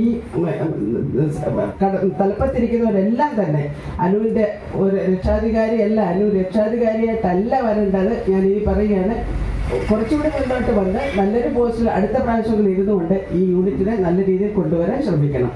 ഇനി ഞാൻ ആൻസർ ചെയ്യുകയാണ് കേണൽ മോഹൻ സാറിന്. നമ്മുടെ മീറ്റിങ്ങിലെല്ലാം പറയാറുണ്ട്, എന്താണ് ഈ ചുമ്മാതെ പിള്ളേർ 17 വയസ്സാകുമ്പോൾ പറഞ്ഞു വിടുന്നത്, അവിടെ ഇവിടെ പോയിട്ട് 22ാമത്തെ വയസ്സിൽ അമ്മ എന്ത് ചെയ്യും? ഞാൻ അന്നും പറയുമായിരുന്നു, കേട്ടവരോടല്ലേ ഞാൻ സമാധാനം പറയാറുണ്ട്, ഈ 17-18 വയസ്സും കഴിഞ്ഞ് 12ാം ക്ലാസ് പാസ്സായ ശേഷം ലല്ലെല്ലാം കളിച്ച് നടക്കുന്ന ഹെൽത്തിയായിട്ടുള്ള ആമ്പിള്ളേർ നമ്മുടെ എക്സർവീസായിട്ട് മക്കളുണ്ട്. എന്തുകൊണ്ട് അഗ്നി വീറുന്നത് മോശം? അവർക്ക് 10 സാറ് പറഞ്ഞമാര് 11 ലക്ഷം രൂപയായിട്ട് തിരിച്ചു വരുന്ന ഈ കുട്ടികൾക്ക് അവർക്ക് സംവരണം ചെയ്ത സീറ്റുകൾ എല്ലാ പൊതുമേഖലാ സ്ഥാപനങ്ങളും വച്ചിട്ടുണ്ട്. വേണമെങ്കിൽ ഫർദർ പഠിക്കാം, പട്ടാളത്തിൽ ചേരാൻ ഈ ആനുകൂല്യങ്ങളൊക്കെ. ഇത് സാറ് പറഞ്ഞപ്പോൾ അതിനൊരു വിലയുണ്ട്. ഇതെല്ലാവരും കണക്കിലെടുത്ത് നിങ്ങളുടെ കുട്ടികൾ, നിങ്ങൾക്ക് അറിയാവുന്ന കുട്ടികൾ, നിങ്ങൾ ആ പിള്ളേർ അവിടെ ഇവിടെ പറഞ്ഞു വിടാതെ ഈ വെറുതെ നടക്കുന്ന കുട്ടികളായാൽ പോലും അഗ്നിവീറിലേക്ക് എന്തെങ്കിലും ഒരു എൻറോൾമെന്റ് വരുന്നെങ്കിൽ അവരെ പ്രോത്സാഹിപ്പിച്ച് മുന്നോട്ട് കൊണ്ടുവരണം. പിന്നെ എനിക്ക് പറയേണ്ട 2-3 കാര്യങ്ങളേ ഉള്ളൂ. ഒന്ന്, ഞാൻ ഈ അടുത്ത കാലത്ത് കണ്ടൊരു കാര്യമാണ്, അത് ECHSന്റെ കാര്യമാണ്. ECHSൽ നമ്മൾ പോകുന്നത്, നമ്മൾ എംപാനലിലോട്ട് നമ്മൾ വിടുന്നു.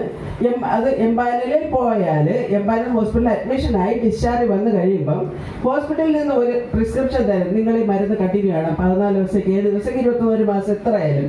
ഇത് അവിടെ നിന്ന് നിങ്ങൾ മരുന്ന് 3-4 ദിവസത്തേക്ക് മാത്രമേ വാങ്ങിക്കാവൂ. ബാക്കി അടുത്തുള്ള ECHS, നിങ്ങൾ പോകുന്ന ഏത് ECHSലായാലും ഈ അതായത് അവരെഴുതി തന്ന ആ ഡിസ്ചാർജ് സ്ലിപ്പും ആ പ്രിസ്ക്രിപ്ഷനുമായിട്ട് നിങ്ങൾ ECHS പോയി റിപ്പോർട്ട് ചെയ്താൽ അവിടെ ഉള്ള മരുന്ന് നിങ്ങൾക്ക് തരും. ഇല്ലാത്ത മരുന്നുകൾ അവർ എണ്ണ അടിച്ചു തരും. അത് ഫാർമസി കൊടുത്ത് എണ്ണ അടിപ്പിക്കണം. അടിപ്പിച്ചതിന് ശേഷം നിങ്ങൾ സ്വന്തമായി വാങ്ങിച്ചാൽ റീഇംബേഴ്സ് ചെയ്യാൻ എളുപ്പമായി അത് ഒരാഴ്ചക്കകം നിങ്ങൾക്ക് നിങ്ങൾക്ക് റീഇംബേഴ്സ് ചെയ്യാൻ കഴിയും. അതല്ല നിങ്ങൾക്ക് മെഡിസിൻ തന്നെ വേണം എന്നാണെങ്കിൽ ഈ ഫോം അവിടെ ഇട്ടിട്ട് ഫാർമസി കൊടുത്തിരുന്നു പോലെ ഈ മെഡിസിൻസ് എല്ലാം ഇല്ലാത്ത നിങ്ങൾ തന്നെ പർച്ചേസ് എന്ന് ചെയ്തെനിക്ക് തന്നാൽ മതി എന്ന് പറയുന്നെങ്കിൽ 4-3 ദിവസത്തിനുള്ളിൽ തന്നെ പർച്ചേസ് ചെയ്ത് നിങ്ങൾക്ക് ഫോൺ വരും. അന്നേരം പോയി വാങ്ങിച്ച് കഴിക്കുന്നതായിരിക്കും കേട്ടോ. പുറത്തുനിന്ന് വാങ്ങിച്ചാൽ റീഇംബേഴ്സ് ചെയ്യുന്നതിനൊക്കെ നിങ്ങൾക്ക് ബുദ്ധിമുട്ട് വരും. അതൊന്ന്. രണ്ടാമത്, എമർജൻസി അഡ്മിഷൻ നിങ്ങൾ ഏതെങ്കിലും അടുത്ത ഹോസ്പിറ്റലിൽ പോയി എംപാനൽ ചെയ്തതായിരിക്കില്ല. അഡ്മിഷൻ ആയി കഴിഞ്ഞാൽ ഡിസ്ചാർജ് ആയി വരുമ്പോൾ നിങ്ങൾക്ക് ഏത് ഹോസ്പിറ്റലിലായാൽ തന്നെ എമർജൻസി ചില നിർവചനങ്ങളുണ്ട്. ഈ എമർജൻസിക്ക് അഡ്മിറ്റ് ആയതാണെങ്കിൽ നിങ്ങൾ വന്നു കഴിഞ്ഞാൽ എത്ര രൂപയായാലും ഗവൺമെൻറ് റേറ്റ് അനുസരിച്ച് നിങ്ങൾക്ക് അത് റീഇംബേഴ്സ് ചെയ്യാൻ കഴിയും. നിങ്ങൾ ചിലവാക്കിയ തുക കിട്ടത്തില്ല, ഗവൺമെൻറ് റേറ്റ് അനുസരിച്ചുള്ള തുകയെ നിങ്ങൾക്ക് കിട്ടത്തുള്ളൂ. അത് ഓപ്പറേഷൻ ആണെങ്കിൽ ഇത്രയുണ്ട്, ഈ മെഡിസിൻ ഇത്ര രൂപ കിട്ടും, അത് അത്ര തന്നെ നിങ്ങൾക്ക് കിട്ടും. അത് ചെയ്യണമെങ്കിൽ ഡിസ്ചാർജായി വരുമ്പോൾ ഡിസ്ചാർജ് സർട്ടിഫിക്കറ്റിൻ്റെ കൂടെ ഡിസ്ചാർജ് സമ്മറി വേണം. ഏതെല്ലാം മെഡിസിൻ നിങ്ങൾ അവിടെ നിന്ന് വാങ്ങിച്ചോ അതിൻ്റെ എല്ലാം ബിൽ അവരുടെ സിഗ്നേച്ചറോടുകൂടി സീലോടുകൂടി വാങ്ങിച്ചു കൊണ്ടുവന്ന് അതിൻ്റെ ഒരു സമ്മറി നിങ്ങൾ തന്നെ കൈകൊണ്ട് എഴുതി കൊടുക്കും. ഞാൻ ഇത്രാം തീയതി അഡ്മിറ്റായി, എന്നെ ഇന്ന ഡോക്ടർ കണ്ട് ഇന്ന മെഡിസിൻ ഞാൻ വാങ്ങിച്ചു, ടോട്ടൽ എനിക്ക് ഇത്ര രൂപ ചിലവായിട്ടുണ്ട്. ഒരു മേളിൽ അതിൻ്റെ ഒരു ഫോം കൂടി വെച്ച് കൊടുത്താൽ നിങ്ങൾക്ക് റീഇംബേഴ്സ് ചെയ്യുന്നതിന് ബുദ്ധിമുട്ട് വരില്ല. 90 ദിവസത്തിനകം ഇത് സബ്മിറ്റ് ചെയ്താൽ മതി. ആ പൈസ നിങ്ങൾക്ക് നേടിയെടുക്കാൻ കഴിയും. ഇനി നമ്മൾ ECHSനെ കുറിച്ച് പറയാൻ കൂടുതലില്ല, കാരണം ഇന്ന് സമയം കുറവായതുകൊണ്ട് നമുക്ക് 1 മണിക്ക് തീർക്കണം എന്നതുകൊണ്ട്. അടുത്ത നമ്മൾ ബാങ്കിലെ കാര്യമാണ്. ബാങ്കിൽ എപ്പോഴും നോമിനെ വെച്ചിരിക്കണം. സഹോദരന്മാരോട് പറയുകയാണ്, അത് നിങ്ങൾക്ക് ശേഷം നോമിനെ വെച്ചാൽ ഇല്ലെങ്കിൽ വൈഫിന് കിട്ടുന്നുണ്ട് പെൻഷൻ ആയാലും മറ്റ് എന്ത് ആയാൽ തന്നെ. ഇനി ഫാമിലി പെൻഷനേഴ്സ് ആണെങ്കിൽ അവർ തീർച്ചയായിട്ടും നിങ്ങളൊരു നോമിനിയെ വച്ചിരിക്കണം. അത് കാരണം നിങ്ങളെ കാലശേഷം ഭർത്താവിന് പെൻഷൻ ഭാര്യയ്ക്ക് കിട്ടി, ഭാര്യയ്ക്ക് ശേഷം അത് കിട്ടാൻ അർഹതപ്പെട്ട 3 ഗ്രൂപ്പേ ഉള്ളൂ. അത് ഡൈവേഴ്സ് ആയ ഡോട്ടർ, വിഡോ ആയ ഡോട്ടർ, അൺമാരീഡ് ആയ ഡോട്ടർ, ഈ 3 പേർക്കേ കിട്ടുന്നുള്ളൂ. മറ്റ് അംഗവൈകല്യം വൈകല്യം ഉള്ളവർക്ക് അല്ലാതെ തന്നെ അവർക്ക് ഗവൺമെന്റിന് ആനുകൂല്യം കിട്ടിക്കൊണ്ട് ഇനി അവർ ആയാൽ തന്നെ അല്ലെങ്കിൽ അവരില്ലാത്ത വീടാണെങ്കിൽ നിങ്ങൾ ഫാമിലി പെൻഷനേഴ്സ് ഒരു നോമിനിയെ ബാങ്കിൽ പോയി നിങ്ങളുടെ പെൻഷനിൽ മാത്രമല്ല എല്ലാ അക്കൗണ്ടിലും നോമിനി വെച്ചിരിക്കണം. കാരണം പെൻഷൻ എന്ന് വരാൻ കാര്യം നിങ്ങൾക്ക് നമ്മളിപ്പോൾ ഒരുപാട് സമരങ്ങളൊക്കെ ചെയ്യുന്നുണ്ട്, അത് കിട്ടണം ഇത് കിട്ടണം, ഇതിൻ്റെയൊക്കെ അരിയേഴ്സ് ഒരു പക്ഷേ 10-15 വർഷങ്ങൾക്ക് ശേഷമായിരിക്കും നമുക്ക് കിട്ടുന്നത്. കിട്ടി അത് ബാങ്കിൽ വരുമ്പോൾ അത് വാങ്ങിക്കാൻ ആളില്ലാതാകും. ഭാര്യ മരിച്ചുപോയി, ഭർത്താവ് മരിച്ചുപോയി, അപ്പോൾ അതിന് നോമിനി ഇല്ല, ബാങ്കുകാർക്ക് അതിന് യാതൊരു ഉത്തരവാദിത്വമില്ല. 5-6 വർഷങ്ങൾക്ക് ശേഷം ഈ കെട്ടിക്കിടക്കുന്ന പൈസ ഗവൺമെന്റിന്റെ സെൻട്രൽ ഗവൺമെന്റിന്റെ വിദ്യാഭ്യാസ ഫണ്ടിലേക്ക് ഇത് പോകും, നിങ്ങൾ പോലും അറിയില്ല. അതുകൊണ്ട് എപ്പോഴും ഒരു നോമിനിയെ നിങ്ങൾ വച്ചേക്കണം, അത്യാവശ്യമായ ഒരു കാര്യമാണ്. പിന്നെ ATM കാർഡ് നിങ്ങളുള്ളവർ, ATM കാർഡ് ഒരു ഇൻഷുറൻസ് കാർഡാണ്. നമുക്ക് പല വിധത്തിലുള്ള ATM കാർഡ് 4 തരത്തിലുണ്ട്. മാസ്റ്റർ കാർഡ്, പിന്നെ റുപ്പേ കാർഡ് എന്നൊക്കെ പറഞ്ഞ പ്ലാറ്റിനം, ഈ 4 തരത്തിലുള്ള കാർഡ് നമ്മുടെ ATM കാർഡ് ഒരു ഇൻഷുറൻസ് സർട്ടിഫിക്കറ്റാണ്. ഈ സർട്ടിഫിക്കറ്റ് ഉള്ളത് പട്ടാളക്കാർക്ക് വേണ്ടി മാത്രമല്ല, ആർക്കായാലും ATM card holders accidental death ആയാൽ അതിൽ നമുക്ക് ക്ലെയിം ചെയ്ത് നിങ്ങളുടെ കാർഡിൻ്റെ ആ കാറ്റഗറി അനുസരിച്ച് നിങ്ങൾക്കൊരു റിക്കവറി കിട്ടും, ഇൻഷുറൻസ് റിക്കവറി കിട്ടും. അത് വാങ്ങിച്ചെടുക്കാൻ നോക്കണം. ഇനി നോമിനി ഞാൻ നേരത്തെ പറഞ്ഞതിൻ്റെ ഒരു ഉദാഹരണം ഞാൻ പറയാം. ഈ അടുത്ത കാലത്ത് എൻ്റെ വീട്ടിനടുത്ത് തന്നെ ഒരു പട്ടാളക്കാരൻ ഭാര്യ നേരത്തെ മരിച്ചുപോയി. എക്സ് സർവീസുകാരൻ കഴിഞ്ഞ ആഴ്ച, അതായത് 1-2 ആഴ്ച മുമ്പ് മരിച്ചുപോയി.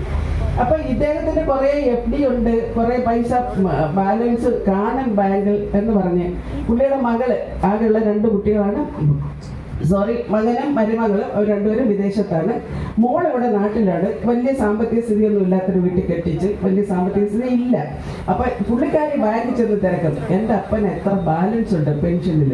അപ്പൊ സാറ് പറയും നിങ്ങളുടെ അപ്പന് ബാലൻസ് ഉണ്ടായിരുന്നു, FD അതുകൊണ്ട്, പക്ഷേ അത് എനിക്ക് കിട്ടാൻ എന്താ മാർഗം? അപ്പൊ അദ്ദേഹം പറഞ്ഞത്, ബാങ്ക് മാനേജർ പറഞ്ഞു, നിങ്ങൾക്കിനി കിട്ടാൻ യാതൊരു അധികാരമില്ല. കാരണം അദ്ദേഹം സ്വമനസാലെ അദ്ദേഹത്തിന്റെ മരുമകളായ സോക്ക് എഴുതി കൊടുത്തു, നോമിനിയെ വച്ചിട്ടില്ലായിരുന്നു. അതുകൊണ്ട് ഈ മരുമകള് തന്ത്രപൂർവ്വം അവധിക്ക് വന്നപ്പോൾ ആ അപ്പച്ചനെ കൊണ്ട് അവരെഴുതി കൊടുത്തതിന് മൊത്തത്തിൽ ഒപ്പിടിച്ച് സകല അക്കൗണ്ട് FDയും പെൻഷനും മൊത്തം അവളുടെ പേരിലാക്കി.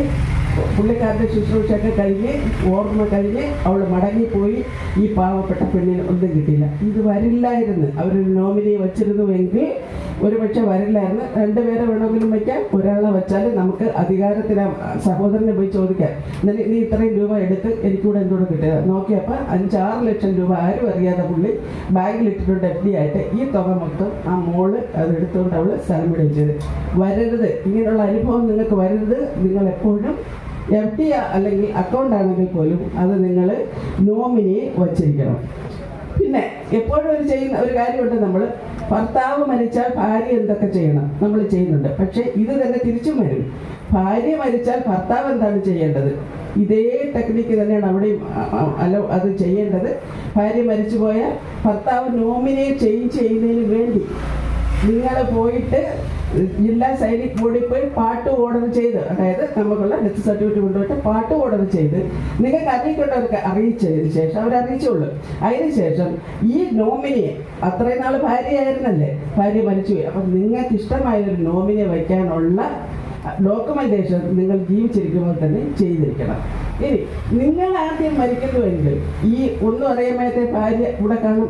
ഇതിനെക്കുറിച്ചൊന്നും ഡോക്യുമെന്റേഷനെ കുറിച്ചൊന്നും അധികം അറിയില്ല, സംഘടനയിൽ വരുന്നില്ല. അവർക്ക് വേണ്ടിയിട്ട് എൻ്റെ കാലശേഷം ഇത് ഞാൻ പറയാൻ കാര്യം, ഞങ്ങളുടെ കഴിഞ്ഞ ഒരു മീറ്റിങ്ങിന് അയിരൂരിലെ പ്രസിഡന്റ് ഇതവിടെ ഒരു മീറ്റിങ്ങിൽ പറഞ്ഞതാണ്. ഞാൻ എൻ്റെ എല്ലാ ഡോക്യുമെൻറ്റും ഒരു ഫയലിലാക്കി, അതിൻ്റെ മേളിൽ ഞാനൊരു ഹെഡിങ് ഇട്ടുണ്ട്, എൻ്റെ കാലശേഷം എന്തെല്ലാം ചെയ്യണം. നിങ്ങൾക്കും അത് ചെയ്യാം. എൻ്റെ കാലശേഷം ഈ ജീവിച്ചിരിക്കുന്ന ഭാര്യ എന്തൊക്കെ ചെയ്യണം, നിങ്ങൾ എല്ലാ ഡോക്യുമെന്റും ഇപ്പം കൊടുക്കണ്ട, എല്ലാവരുടെയും തല കൂടി ഞാൻ കാണുന്നുണ്ട്. ഭാര്യ അറിഞ്ഞാലും കുഴപ്പമൊന്നുമില്ല, പക്ഷെ ഇതിനൊരു ഡോക്യുമെന്റ് എല്ലാം കൂടി നിങ്ങളൊരു ഫയലിലാക്കി എൻ്റെ കാലശേഷം നിങ്ങൾ പോയി 60% അവർക്ക് കിട്ടത്തുള്ളൂ, അങ്ങനെയും പേടിക്കണ്ട, ഫുൾ കിട്ടില്ല. അതുകൊണ്ട് ഇതെല്ലാം എഴുതി വെച്ച് എൻ്റെ കാലശേഷം എന്തെല്ലാം ചെയ്യണം അതത് ആ ഫയലിൻ്റെ മേളിൽ വെച്ചേക്കണം. നിങ്ങൾ പോകുമ്പോൾ പെട്ടിയുള്ള തല്ലി പൊളിക്കാതെ, നിങ്ങളെ പ്രാകാതെ, നിങ്ങളുടെ ആത്മാവ് ശുദ്ധമായിട്ട് മേളിൽ നിൽക്കുന്നതിന് വേണ്ട ഒരു നടപടി നേരത്തെ എടുത്തിരിക്കണം.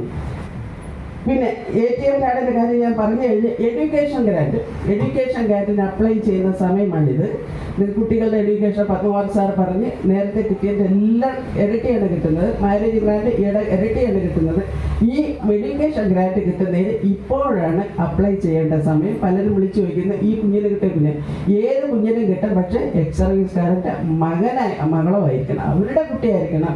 അല്ലാതെ മക്കളുടെ മക്കൾക്ക് ഇത് കിട്ടാൻ സാധ്യതയില്ല. അതുകൊണ്ട് അവരുടെ കുട്ടികൾക്ക് കിട്ടുന്നതായിരിക്കും, അത് വാങ്ങിച്ചെടുക്കാൻ നോക്കണം. ഈ യൂണിറ്റിൽ ഞാൻ കൂടുതൽ പ്രസംഗിക്കുന്നില്ല, കാരണം അതിനുള്ള സൗകര്യമല്ല സമയമല്ലാത്തത് കൊണ്ട് എല്ലാ ആശംസകളും നേരുന്നു. ഈ യൂണിറ്റ് ഇതിനേക്കാൾ നന്നായി മുന്നോട്ട് വരും എന്ന് ആശംസിച്ചുകൊണ്ട്, ക്രിസ്മസ് ഒക്കെ അടുത്ത് വരുന്നുണ്ട്, ആശീർവാദപൂർണ്ണമായ ഒരു ക്രിസ്മസും തുടർന്ന് നല്ല ഒരു ന്യൂ ഇയറും ഞാൻ ആശംസിച്ചുകൊണ്ട് വാക്കുകളെ ചുരുക്കുന്നു. നന്ദി, നമസ്കാരം. നന്ദി കേണൽ രത്ന നായർ മാഡം. ആശംസാ പ്രസംഗം അറിയിക്കുവാൻ വേണ്ടി Kerala state ex service league Mahila wing Pathanamthitta ജില്ലാ സെക്രട്ടറി ആയിരിക്കുന്ന ശ്രീമതി സുജ അജിത് മേഡത്തിനെ ക്ഷണിച്ചുള്ളൂ. ബഹുമാനപ്പെട്ട അധ്യക്ഷൻ, വേദിയിലും സദസ്സിലിരിക്കുന്ന ബഹുമാനീയരെ എല്ലാവർക്കും എൻ്റെ സ്നേഹവന്ദനം. ഇന്നലെ ഈ കാലാവസ്ഥ നോക്കുമ്പോൾ വളരെ സന്തോഷം തോന്നുന്നു. ഇന്നലെ ഞാൻ രാധാമണി മാഡത്തിനെ ഒന്ന് വിളിച്ച് വൈകിട്ട് കാര്യങ്ങൾ എന്തൊക്കെയായി എന്നൊന്ന് അന്വേഷിക്കാം. അപ്പോൾ ഭയങ്കര മഴയാണ്, ഇവിടെയും എല്ലായിടും നല്ല മഴയാണ്. അന്നേരം മാഡം വളരെ ദുർവിഷമത്തോടെ പറഞ്ഞു, നാളെ നമ്മുടെ റാലി എങ്ങനെ നടക്കുമോ എന്ന് പോലും സംശയമാണ്. പിന്നെ നമുക്ക് പ്രാർത്ഥിക്കാം, മഴ പെയ്യാതിരിക്കാൻ എന്ന് പറഞ്ഞു. പക്ഷെ നമ്മുടെ പ്രാർത്ഥന ദൈവം കേട്ടു. ഇപ്പം നമ്മൾ പറയാതെ മഴ പെയ്യില്ല എന്നാണ് പറയുന്നത്. പിന്നെ കഴിഞ്ഞ പ്രാവശ്യം ഞങ്ങളിവിടെ വന്നപ്പോൾ മഹിളാവിംഗുകാർ വന്നവരൊക്കെ ഭയങ്കര വിഷമത്തിലായിരുന്നു. കാരണം ഇവിടെ നല്ലൊരു മഹിളാവിംഗ് കോവിഡ് കാലത്തിന് ശേഷം അവർക്ക് നടത്താൻ കഴിഞ്ഞിട്ടില്ല. എല്ലാവരും വരത്തില്ല, 1-2 പേരൊക്കെ കൂടും എന്നുള്ള പരാതിയൊക്കെ ഉണ്ടായിരുന്നു. പക്ഷേ അതിൽ നിന്നൊക്കെ ഒരുപാട് മുന്നോട്ട് പോയി നല്ലൊരു ഭാരവാഹിത്വം വന്നു. അപ്പം നല്ലൊരു മഹിളാവിംഗ് ഇവിടെ രൂപീകരിക്കാൻ സാധിച്ചു, അതിൽ അഭിമാനമുണ്ട്. പിന്നെ അവരുടെ പ്രവർത്തനങ്ങൾ നല്ല രീതിയിൽ മുന്നോട്ട് പോകാൻ ജഗദീശനോട് പ്രാർത്ഥിക്കുന്നു. പിന്നെ എല്ലാ മാസവും താലൂക്ക് 3 മാസത്തിലൊരിക്കൽ താലൂക്ക് മീറ്റിങ്ങും ജില്ലാ മീറ്റിങ്ങും 3 മാസത്തിലൊരിക്കൽ കൂടുമ്പോൾ ഇത്രയും ദൂരത്ത് നിന്ന് എല്ലാ മീറ്റിങ്ങിലും പങ്കെടുക്കാറുണ്ട് ഇവിടുത്തെ ഭാരവാഹികൾ. അതിലും അഭിനന്ദനം അർഹിക്കുന്നു. പിന്നെ ഈ യൂണിറ്റിൻ്റെ മുന്നോട്ടുള്ള പ്രവർത്തനങ്ങൾക്ക് എല്ലാ സഹായങ്ങളും നൽകട്ടെ എന്ന് ജഗദീശനോട് പ്രാർത്ഥിക്കുന്നു. ഈ വേദിയിൽ വരാൻ സാധിച്ചതിൽ ഇവിടുത്തെ എല്ലാ അംഗങ്ങളോടുമുള്ള കടപ്പാടും നന്ദിയും അറിയിച്ചുകൊണ്ട് നിർത്തുന്നു. നന്ദി, നമസ്കാരം. കോന്നി താലൂക്ക് പ്രസിഡന്റായിരിക്കുന്ന ശ്രീ കമലാസനൻ KK സാറിനെ ആശംസാ പ്രസംഗത്തിനായി ക്ഷണിക്കുന്നു.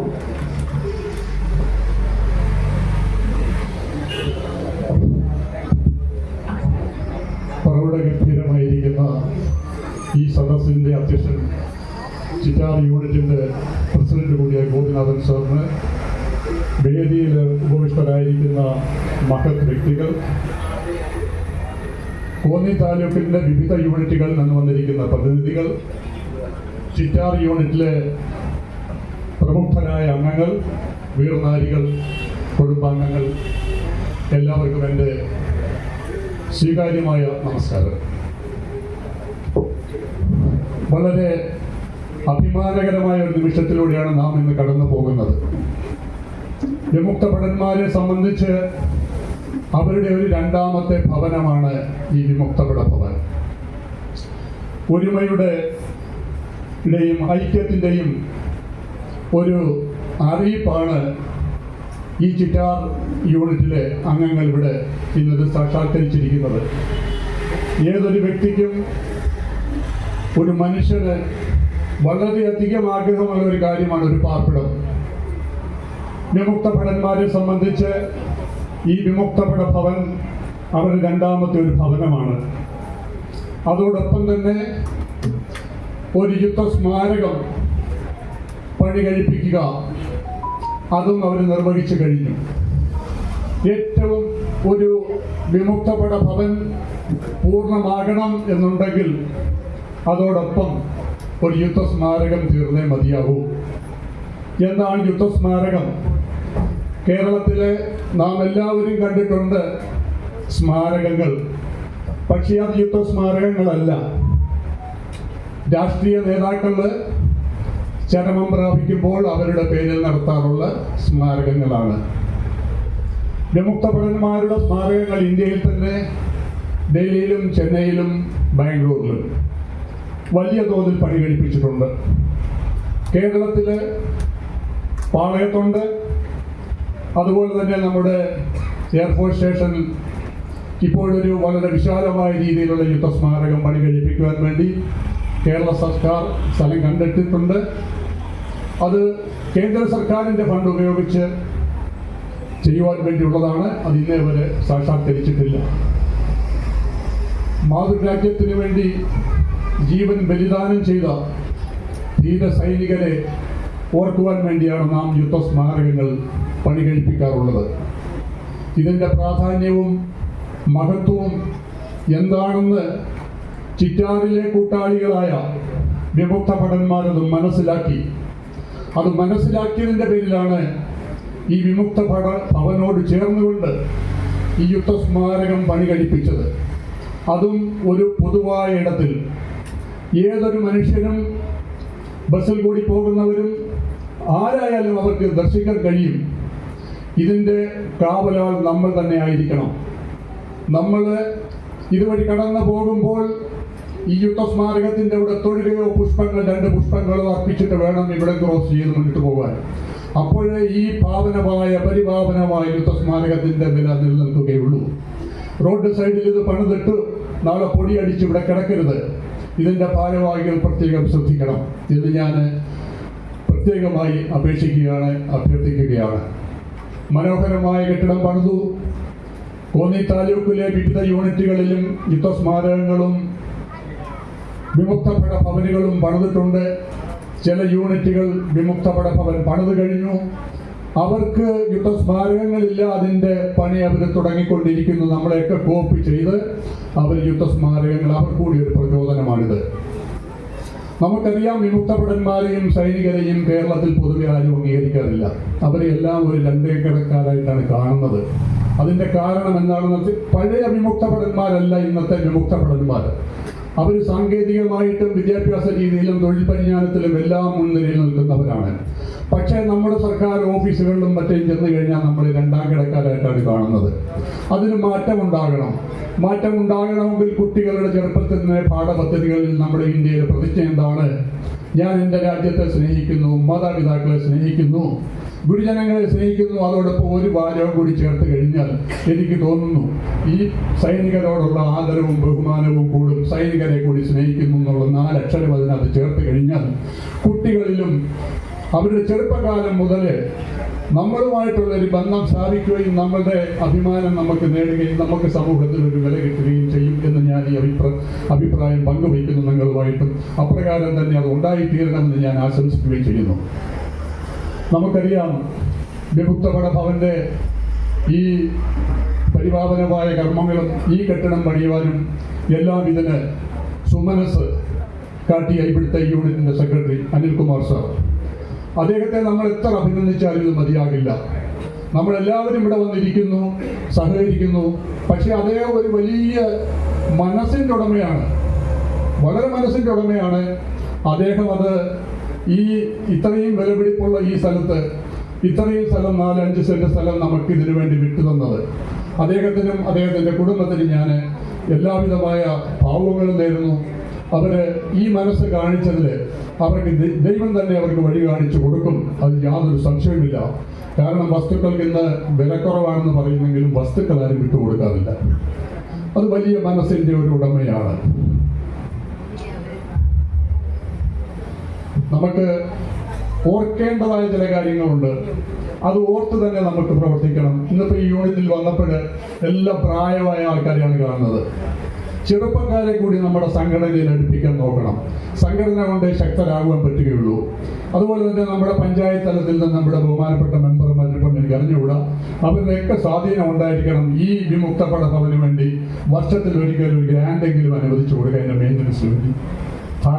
ഞാൻ ചിറ്റാറില് സീതത്തോട് യൂണിറ്റ് സന്ദർശിച്ചപ്പോൾ ബഹുമാനപ്പെട്ട കോന്നിയുടെ MLA എന്നോടൊപ്പം വേദിയിലുണ്ടായിരുന്നു. ഞാൻ പറഞ്ഞു, സാർ ഇവിടെ സീതത്തോട് ജംഗ്ഷനിൽ MLA ഫണ്ടിൽ നിന്ന് ഒരു യുദ്ധസ്മാരകം പണിത് കൊടുക്കൂ. അപ്പോൾ എന്നോട് പറഞ്ഞു അവിടെ സ്ഥലത്തിൻ്റെ ബുദ്ധിമുട്ടുണ്ട് എന്ന് പറഞ്ഞു. സ്ഥലം നമ്മൾ കൊടുക്കാം, പക്ഷെ നിങ്ങളൊന്ന് മുന്നോട്ട് വരിക. ഇതുപോലുള്ള വിമുക്ത ഭടന്മാർ ഒരു യുദ്ധസ്മാരകം നാടിനു വേണ്ടി, രാജ്യത്തിന് വേണ്ടി അവരുടെ ജീവൻ ബലിദാനം ചെയ്തവരെ സ്മരിക്കുവാൻ വേണ്ടിയുള്ള ഇടമാണിത്. സാധാരണയുള്ള ഒരു കാര്യാലയമല്ല ഇത്. അതിനുവേണ്ടി നിങ്ങളുടെ കമ്മിറ്റികളൊക്കെ കൂടുമ്പോൾ ഞങ്ങൾക്കൊക്കെ എന്തെങ്കിലുമൊക്കെ ഉപകാരങ്ങൾ ചെയ്യാൻ കേരളത്തിൽ നിന്നല്ല, പത്തനംതിട്ട ജില്ലയിലെ എല്ലാ പഞ്ചായത്ത് ഓഫീസുകളിലൊക്കെ ഇതേപ്പറ്റിയുള്ള ചർച്ച നടക്കണം. നിങ്ങളും അത് മുന്നോട്ട് വയ്ക്കണം എന്ന് ഞാൻ ഈ അവസരത്തിൽ ഈ പഞ്ചായത്ത് പ്രസിഡന്റ് ഉണ്ടായിരുന്നു. അദ്ദേഹം പോകുന്നതിന് മുമ്പ് തന്നെ ഞാനത് പറയേണ്ടതായിരുന്നു. അദ്ദേഹം പോയി കഴിഞ്ഞു. എല്ലാ രീതിയിലുള്ള സഹകരണങ്ങൾ ഈ വിമുക്ത ഭടന്മാർക്ക് നൽകണം. എനിക്ക് ആശംസ അറിയിക്കുക എന്നുള്ളതാണ്. 5 മിനിറ്റ് സമയമല്ല കൂടുതൽ സംസാരിക്കാനുണ്ടായിരുന്നു, പക്ഷേങ്കിൽ നിങ്ങൾ ബോറടിച്ചു പോകും. അതുകൊണ്ട് ഞാൻ സംസാരിക്കുന്നില്ല. ഈ എല്ലാവിധമായ ഭാവങ്ങളും ഈ ഐക്യത്തിൻ്റെയും ഒത്തൊരുമയുടെയും ഈ ചിറ്റാർ യൂണിറ്റ് കാണിച്ച ഈ മഹത് പ്രസ്ഥാനത്തിന് എല്ലാ ആശംസകളും നേരുന്നു. അതുപോലെ തന്നെ ഈ യൂണിറ്റിൻ്റെ യുദ്ധസ്മാരകം അനാച്ഛാദനം നടത്തുവാൻ വേണ്ടി എന്നെ അതിലേക്ക് നിയോഗിച്ചതിൽ ഞാൻ നന്ദി അറിയിക്കുന്നു. അതുപോലെ തന്നെ ഈ സംഗമത്തിൽ എന്നെ ക്ഷണിച്ചതിൽ നന്ദി അറിയിക്കുന്നു. ഇതിൻ്റെ എല്ലാവിധമായ ഭാവങ്ങളും ഞാൻ ഒരിക്കൽ കൂടി നേർന്നുകൊണ്ട് എൻ്റെ വാക്കുകൾ ഞാൻ വിരമിക്കുന്നു. നന്ദി, നമസ്കാരം, ജയ് ഹിന്ദ്. നന്ദി ശ്രീ കമലാസൻ കെ സാർ. ആശംസാ പ്രസംഗത്തിനായി ബ്ലോക്ക് പഞ്ചായത്ത് അംഗവും നമ്മുടെ യൂണിറ്റ് അംഗവുമായിരിക്കുന്ന ശ്രീമതി ഷിജി മോഹനെ ക്ഷണിച്ചുകൊള്ളുന്നു.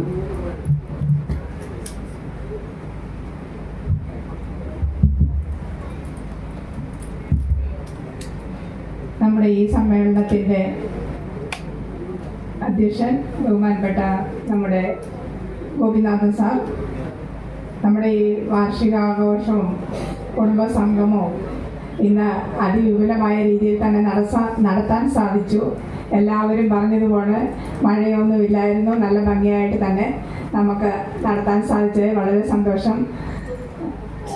വേദിയിൽ സദസ്സിലുമൊക്കെ വിശിഷ്ട അതിഥികളെല്ലാം എത്തിച്ചേർന്നിട്ടുണ്ട്. എല്ലാവരുടെയും പേരെടുത്തൊക്കെ നേരത്തെ മുൻ പ്രസംഗിച്ചവരും മുൻ ആശംസകൾ നൽകിയവരെല്ലാം പറഞ്ഞു കഴിഞ്ഞു.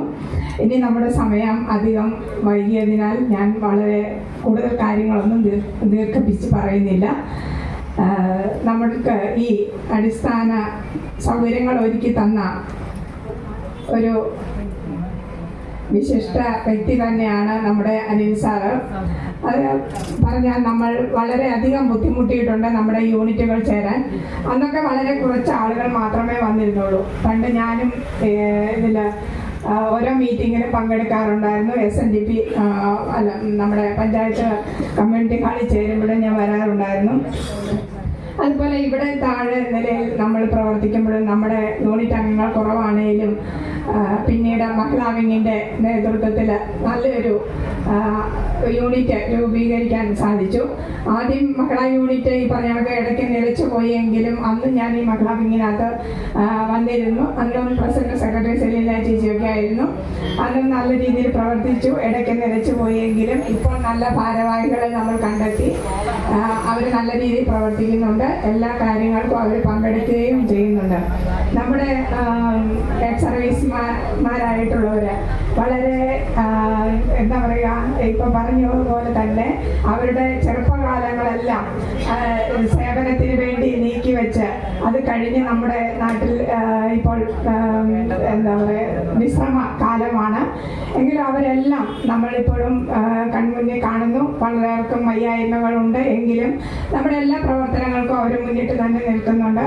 നമ്മുടെ യൂണിറ്റ് ശക്തമായി തന്നെ പ്രവർത്തിക്കുകയും നമ്മൾ എല്ലാ കാര്യങ്ങൾക്കും നമ്മൾ ഒത്തൊരുമയോടെയും സഹകരണത്തോടെയും പ്രവർത്തിക്കുകയും ജനസേവനങ്ങൾ കൂടുതൽ നമ്മൾ മെച്ചപ്പെടുത്താൻ സാധിക്കുകയും ചെയ്യണമെന്നാണ് പറയാറുള്ളൂ. കാരുണ്യ പ്രവർത്തനങ്ങളാണേലും നമ്മുടെ കൂട്ടത്തിലുള്ളവർക്ക് തന്നെ വയ്യായ്മയും അങ്ങനെ പല വിഷമങ്ങൾ അനുഭവിക്കുന്നവരുണ്ട്. അവരെല്ലാം നമ്മൾ കാണാൻ പോവുകയും നമ്മൾ അവരോടൊത്തൊരുമിച്ച് അവർക്ക് നല്ല സാന്ത്വന വാക്കുകൾ കൊണ്ട് നമുക്ക് അവരെ ആശ്വസിപ്പിക്കാൻ സാധിക്കുമെങ്കിൽ അതൊക്കെ വളരെ പുണ്യമായ കാര്യങ്ങൾ തന്നെയാണ്.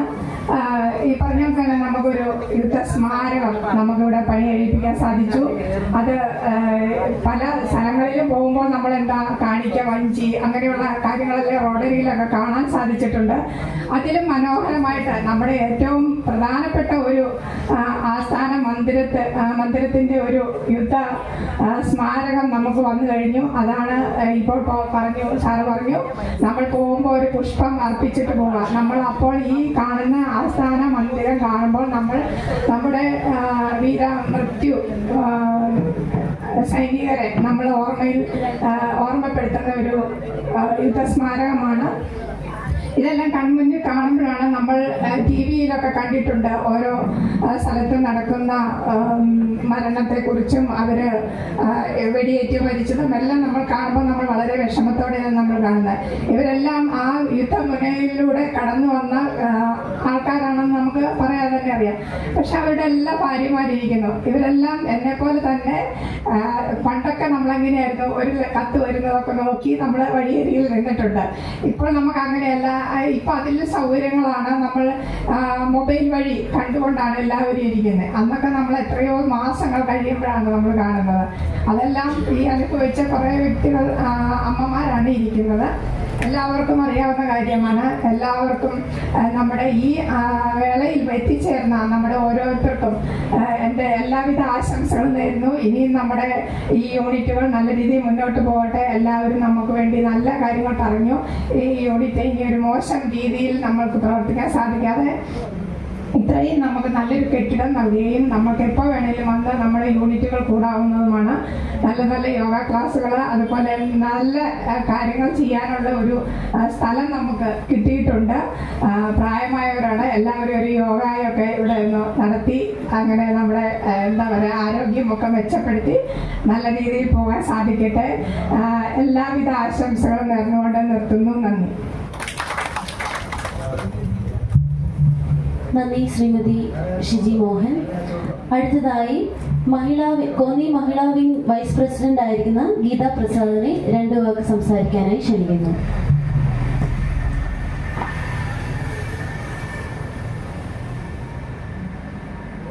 വേദിയിലും സദസ്സിലും ഇരിക്കുന്ന എല്ലാവർക്കും എൻ്റെ നമസ്കാരം. എനിക്കിവിടെ വന്നതിൽ വളരെയേറെ സന്തോഷമുണ്ട്. ഞാൻ ആദ്യമായിട്ടാണ് ഈ യൂണിറ്റ് വരുന്നത്. 1-2 പേരെ എനിക്കിവിടെ പരിചയമുണ്ട് മഹിളാവിംഗിൽ, അല്ലാതെ ഇവിടെ വന്നിട്ടില്ല. ഇവിടെ ഈ കെട്ടിടം ഇത്രയും നല്ലൊരു കെട്ടിടം ഉദ്ഘാടനത്തിന് എത്തിച്ചേരാൻ കഴിഞ്ഞതിൽ എനിക്ക് വളരെ സന്തോഷം. ഇനിയും നല്ല രീതിയിൽ ഈ യൂണിറ്റ് പ്രവർത്തിച്ച് കുറേ കൂടെ മുന്നോട്ട് പോകട്ടെ എന്ന് ഞാൻ എല്ലാവരും ആശംസിക്കുന്നു.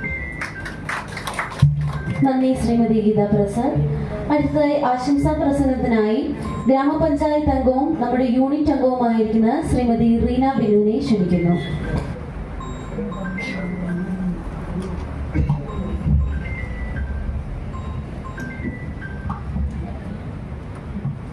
നമ്മുടെ ഭാരതത്തിന് വേണ്ടി വീരമൃത്യു വരിച്ച ജവാന്മാരെ അനുസ്മരിച്ചുകൊണ്ട് നമ്മുടെ ചിറ്റാറിൻ്റെ ഈ വിമുക്ത ഭവന്റെ ഉദ്ഘാടനവും യുദ്ധസ്മാരക അനാച്ഛാദന ചടങ്ങിൽ എത്തിച്ചേർന്ന നമ്മുടെ ബഹുമാനപ്പെട്ട അധ്യക്ഷ പദവി അലങ്കരിക്കുന്ന ഓഫീസർ അടക്കം ഉദ്ഘാടകൻ മറ്റ് വിശിഷ്ട വ്യക്തികളെ അടക്കം വേദിയിലും സദസ്സിലും സന്നിഹിതരായിരിക്കുന്ന ബഹുമാനിയായ എല്ലാവർക്കും നമസ്കാരം. നമ്മുടെ 38ാമത് വാർഷികം കുടുംബസംഗമവും വാർഷികവും ഒക്കെ ആഘോഷിക്കുന്ന വേളയിൽ നമ്മുടെ സ്വന്തമായി നമ്മുടെ കെട്ടിടത്തിൽ ഇരുന്നുകൊണ്ട് തന്നെ നമുക്ക് ഒരു വാർഷികം ആഘോഷിക്കുവാൻ സാധിച്ചു. അതിന് നമുക്ക് വസ്തു വിട്ടു തന്ന് അത് നല്ലൊരു മനോഹരമായ കെട്ടിടം നിർമ്മിച്ച് അത് നമ്മുടെ എല്ലാവരുടെയും സഹായ സഹകരണം കൊണ്ടാണെങ്കിലും അതിന് എല്ലാ സമയവും അതിന് പണികൾ നടക്കുന്ന എല്ലാ സമയവും അതിൻ്റെ ആൾക്കാർ ഓടെ നിന്ന് അതിമനോഹരമായ ഒരു കെട്ടിടം പണിത് തീർക്കുവാൻ നമുക്ക് സാധിച്ചു. ആ കെട്ടിടത്തിൽ തന്നെ ഈ പ്രാവശ്യം നമുക്ക് വാർഷികം ആഘോഷിക്കുവാനും സാധിച്ചു. നമ്മുടെ എന്താ പറയുക പണയം വെക്കാത്ത മനസ്സുമായി കരുത്തുറ്റ മനസ്സുമായി നമ്മുടെ രാജ്യത്തിന് വേണ്ടി പ്രവർത്തിച്ച 20, 28, 30, 32 വർഷക്കാലമൊക്കെ ജോലി സേവനം ചെയ്ത് റിട്ടയർമെൻ്റായി നമ്മുടെ നാട്ടിൽ വന്നിട്ട് അവർക്ക് എല്ലാ മാസവും അല്ലെ ഇതുപോലൊരു പ്രധാനപ്പെട്ട ദിവസങ്ങളിൽ ഒരു മീറ്റിംഗ് കൂടുവാൻ നമുക്ക് അത്യാവശ്യമായിരുന്നു ഇതുപോലൊരു ഭവന്. അത് നമുക്ക് സാധിച്ചെടുക്കുവാൻ സാധിച്ചു. ജോലി സംബന്ധമായിട്ട് പോയിട്ടുള്ളവരൊക്കെ ഉണ്ട്, വെളിയിലൊക്കെ ജോലി സംബന്ധമായിട്ട് പുറത്തൊക്കെ പോയിരിക്കുന്ന ആൾക്കാരുണ്ട്. ഇവിടെ ആയിരിക്കുന്ന ആൾക്കാർക്കെല്ലാം എന്തായാലും എല്ലാ പ്രാവശ്യവും ഒരു മീറ്റിംഗ് കൂടുവാൻ നമുക്ക് നല്ലൊരു കെട്ടിടം കിട്ടിയിട്ടുണ്ട്. ഇന്ന് ഈ മീറ്റിങ്ങിനൊക്കെ എന്നെ ക്ഷണിച്ചതിലും വളരെയായ സന്തോഷം അറിയിക്കുന്നു. ഒപ്പം ഞങ്ങൾക്കൊരു ഈ സമയം അത് പറയേണ്ടതാണെന്ന് തോന്നുന്നു. ഒരു വേദന വന്ന സമയത്ത് ഈ യൂണിറ്റ് അംഗങ്ങളെ ഒന്നടങ്കം നമ്മളോടൊപ്പം ഉണ്ടായിരുന്നു. പ്രത്യേകിച്ച് ഗോപി സാറ് സംഘടനയുടെ ആൾക്കാർ ചുമതലപ്പെടുത്തിയിട്ട് എല്ലാ ദിവസവും നമ്മുടെ പ്രയാസഘട്ടങ്ങളിൽ വിളിച്ച് വിവരങ്ങൾ അന്വേഷിക്കുകയും ദിവസവും അത് എല്ലാവരെയും അറിയിക്കുകയും എനിക്കൊന്ന് ഒരു മാസക്കാലം ഗോപി സാറ് എന്നെ വിളിക്കുമായിരുന്നു, വിവരങ്ങൾ അറിയുമായിരുന്നു. ആ സമയത്തൊക്കെ സംഘടനയുടെ ശക്തി നമ്മൾ തിരിച്ചറിഞ്ഞതാണ്. ഇന്ന് അതേപോലെ തന്നെ വളരെ സന്തോഷകരമായ ഒരു ദിവസം കൂടിയാണ്. ഇന്ന് ഞങ്ങളുടെ 24 വർഷം പൂർത്തിയായി 25ാമത് വിവാഹ വാർഷികത്തിലേക്ക് ഞങ്ങൾ പ്രവേശിക്കുന്ന ഒരു ദിവസമാണ്. ആ ദിവസം അതിയായ സന്തോഷമുള്ള ദിവസമാണ്. കാരണം ഞങ്ങൾ 2ാം ജന്മത്തിന് ശേഷമുള്ള ഞങ്ങളുടെ ആദ്യത്തെ വിവാഹ വാർഷികം തന്നെ വേണം പറയാം. അപ്പോൾ അതും ഒരു വളരെ സന്തോഷകരമായ ഒരു ദിവസമാണ്. ഈ ദിവസം ഇത്രയും മനോഹരമാക്കി തന്ന ദൈവത്തിനോട് ആദ്യം തന്നെ നന്ദി പറയുന്നു. പിന്നെ എന്നെ ക്ഷണിച്ച നിങ്ങളെല്ലാവരോടുള്ള നന്ദിയും സ്നേഹവും അറിയിച്ചുകൊണ്ട് ഈ പരിപാടിക്ക് എല്ലാവിധമായ ആശംസകളും അറിയിച്ചുകൊണ്ട് എൻ്റെ വാക്കുകൾ നിർത്തുന്നു. നന്ദി, നമസ്കാരം.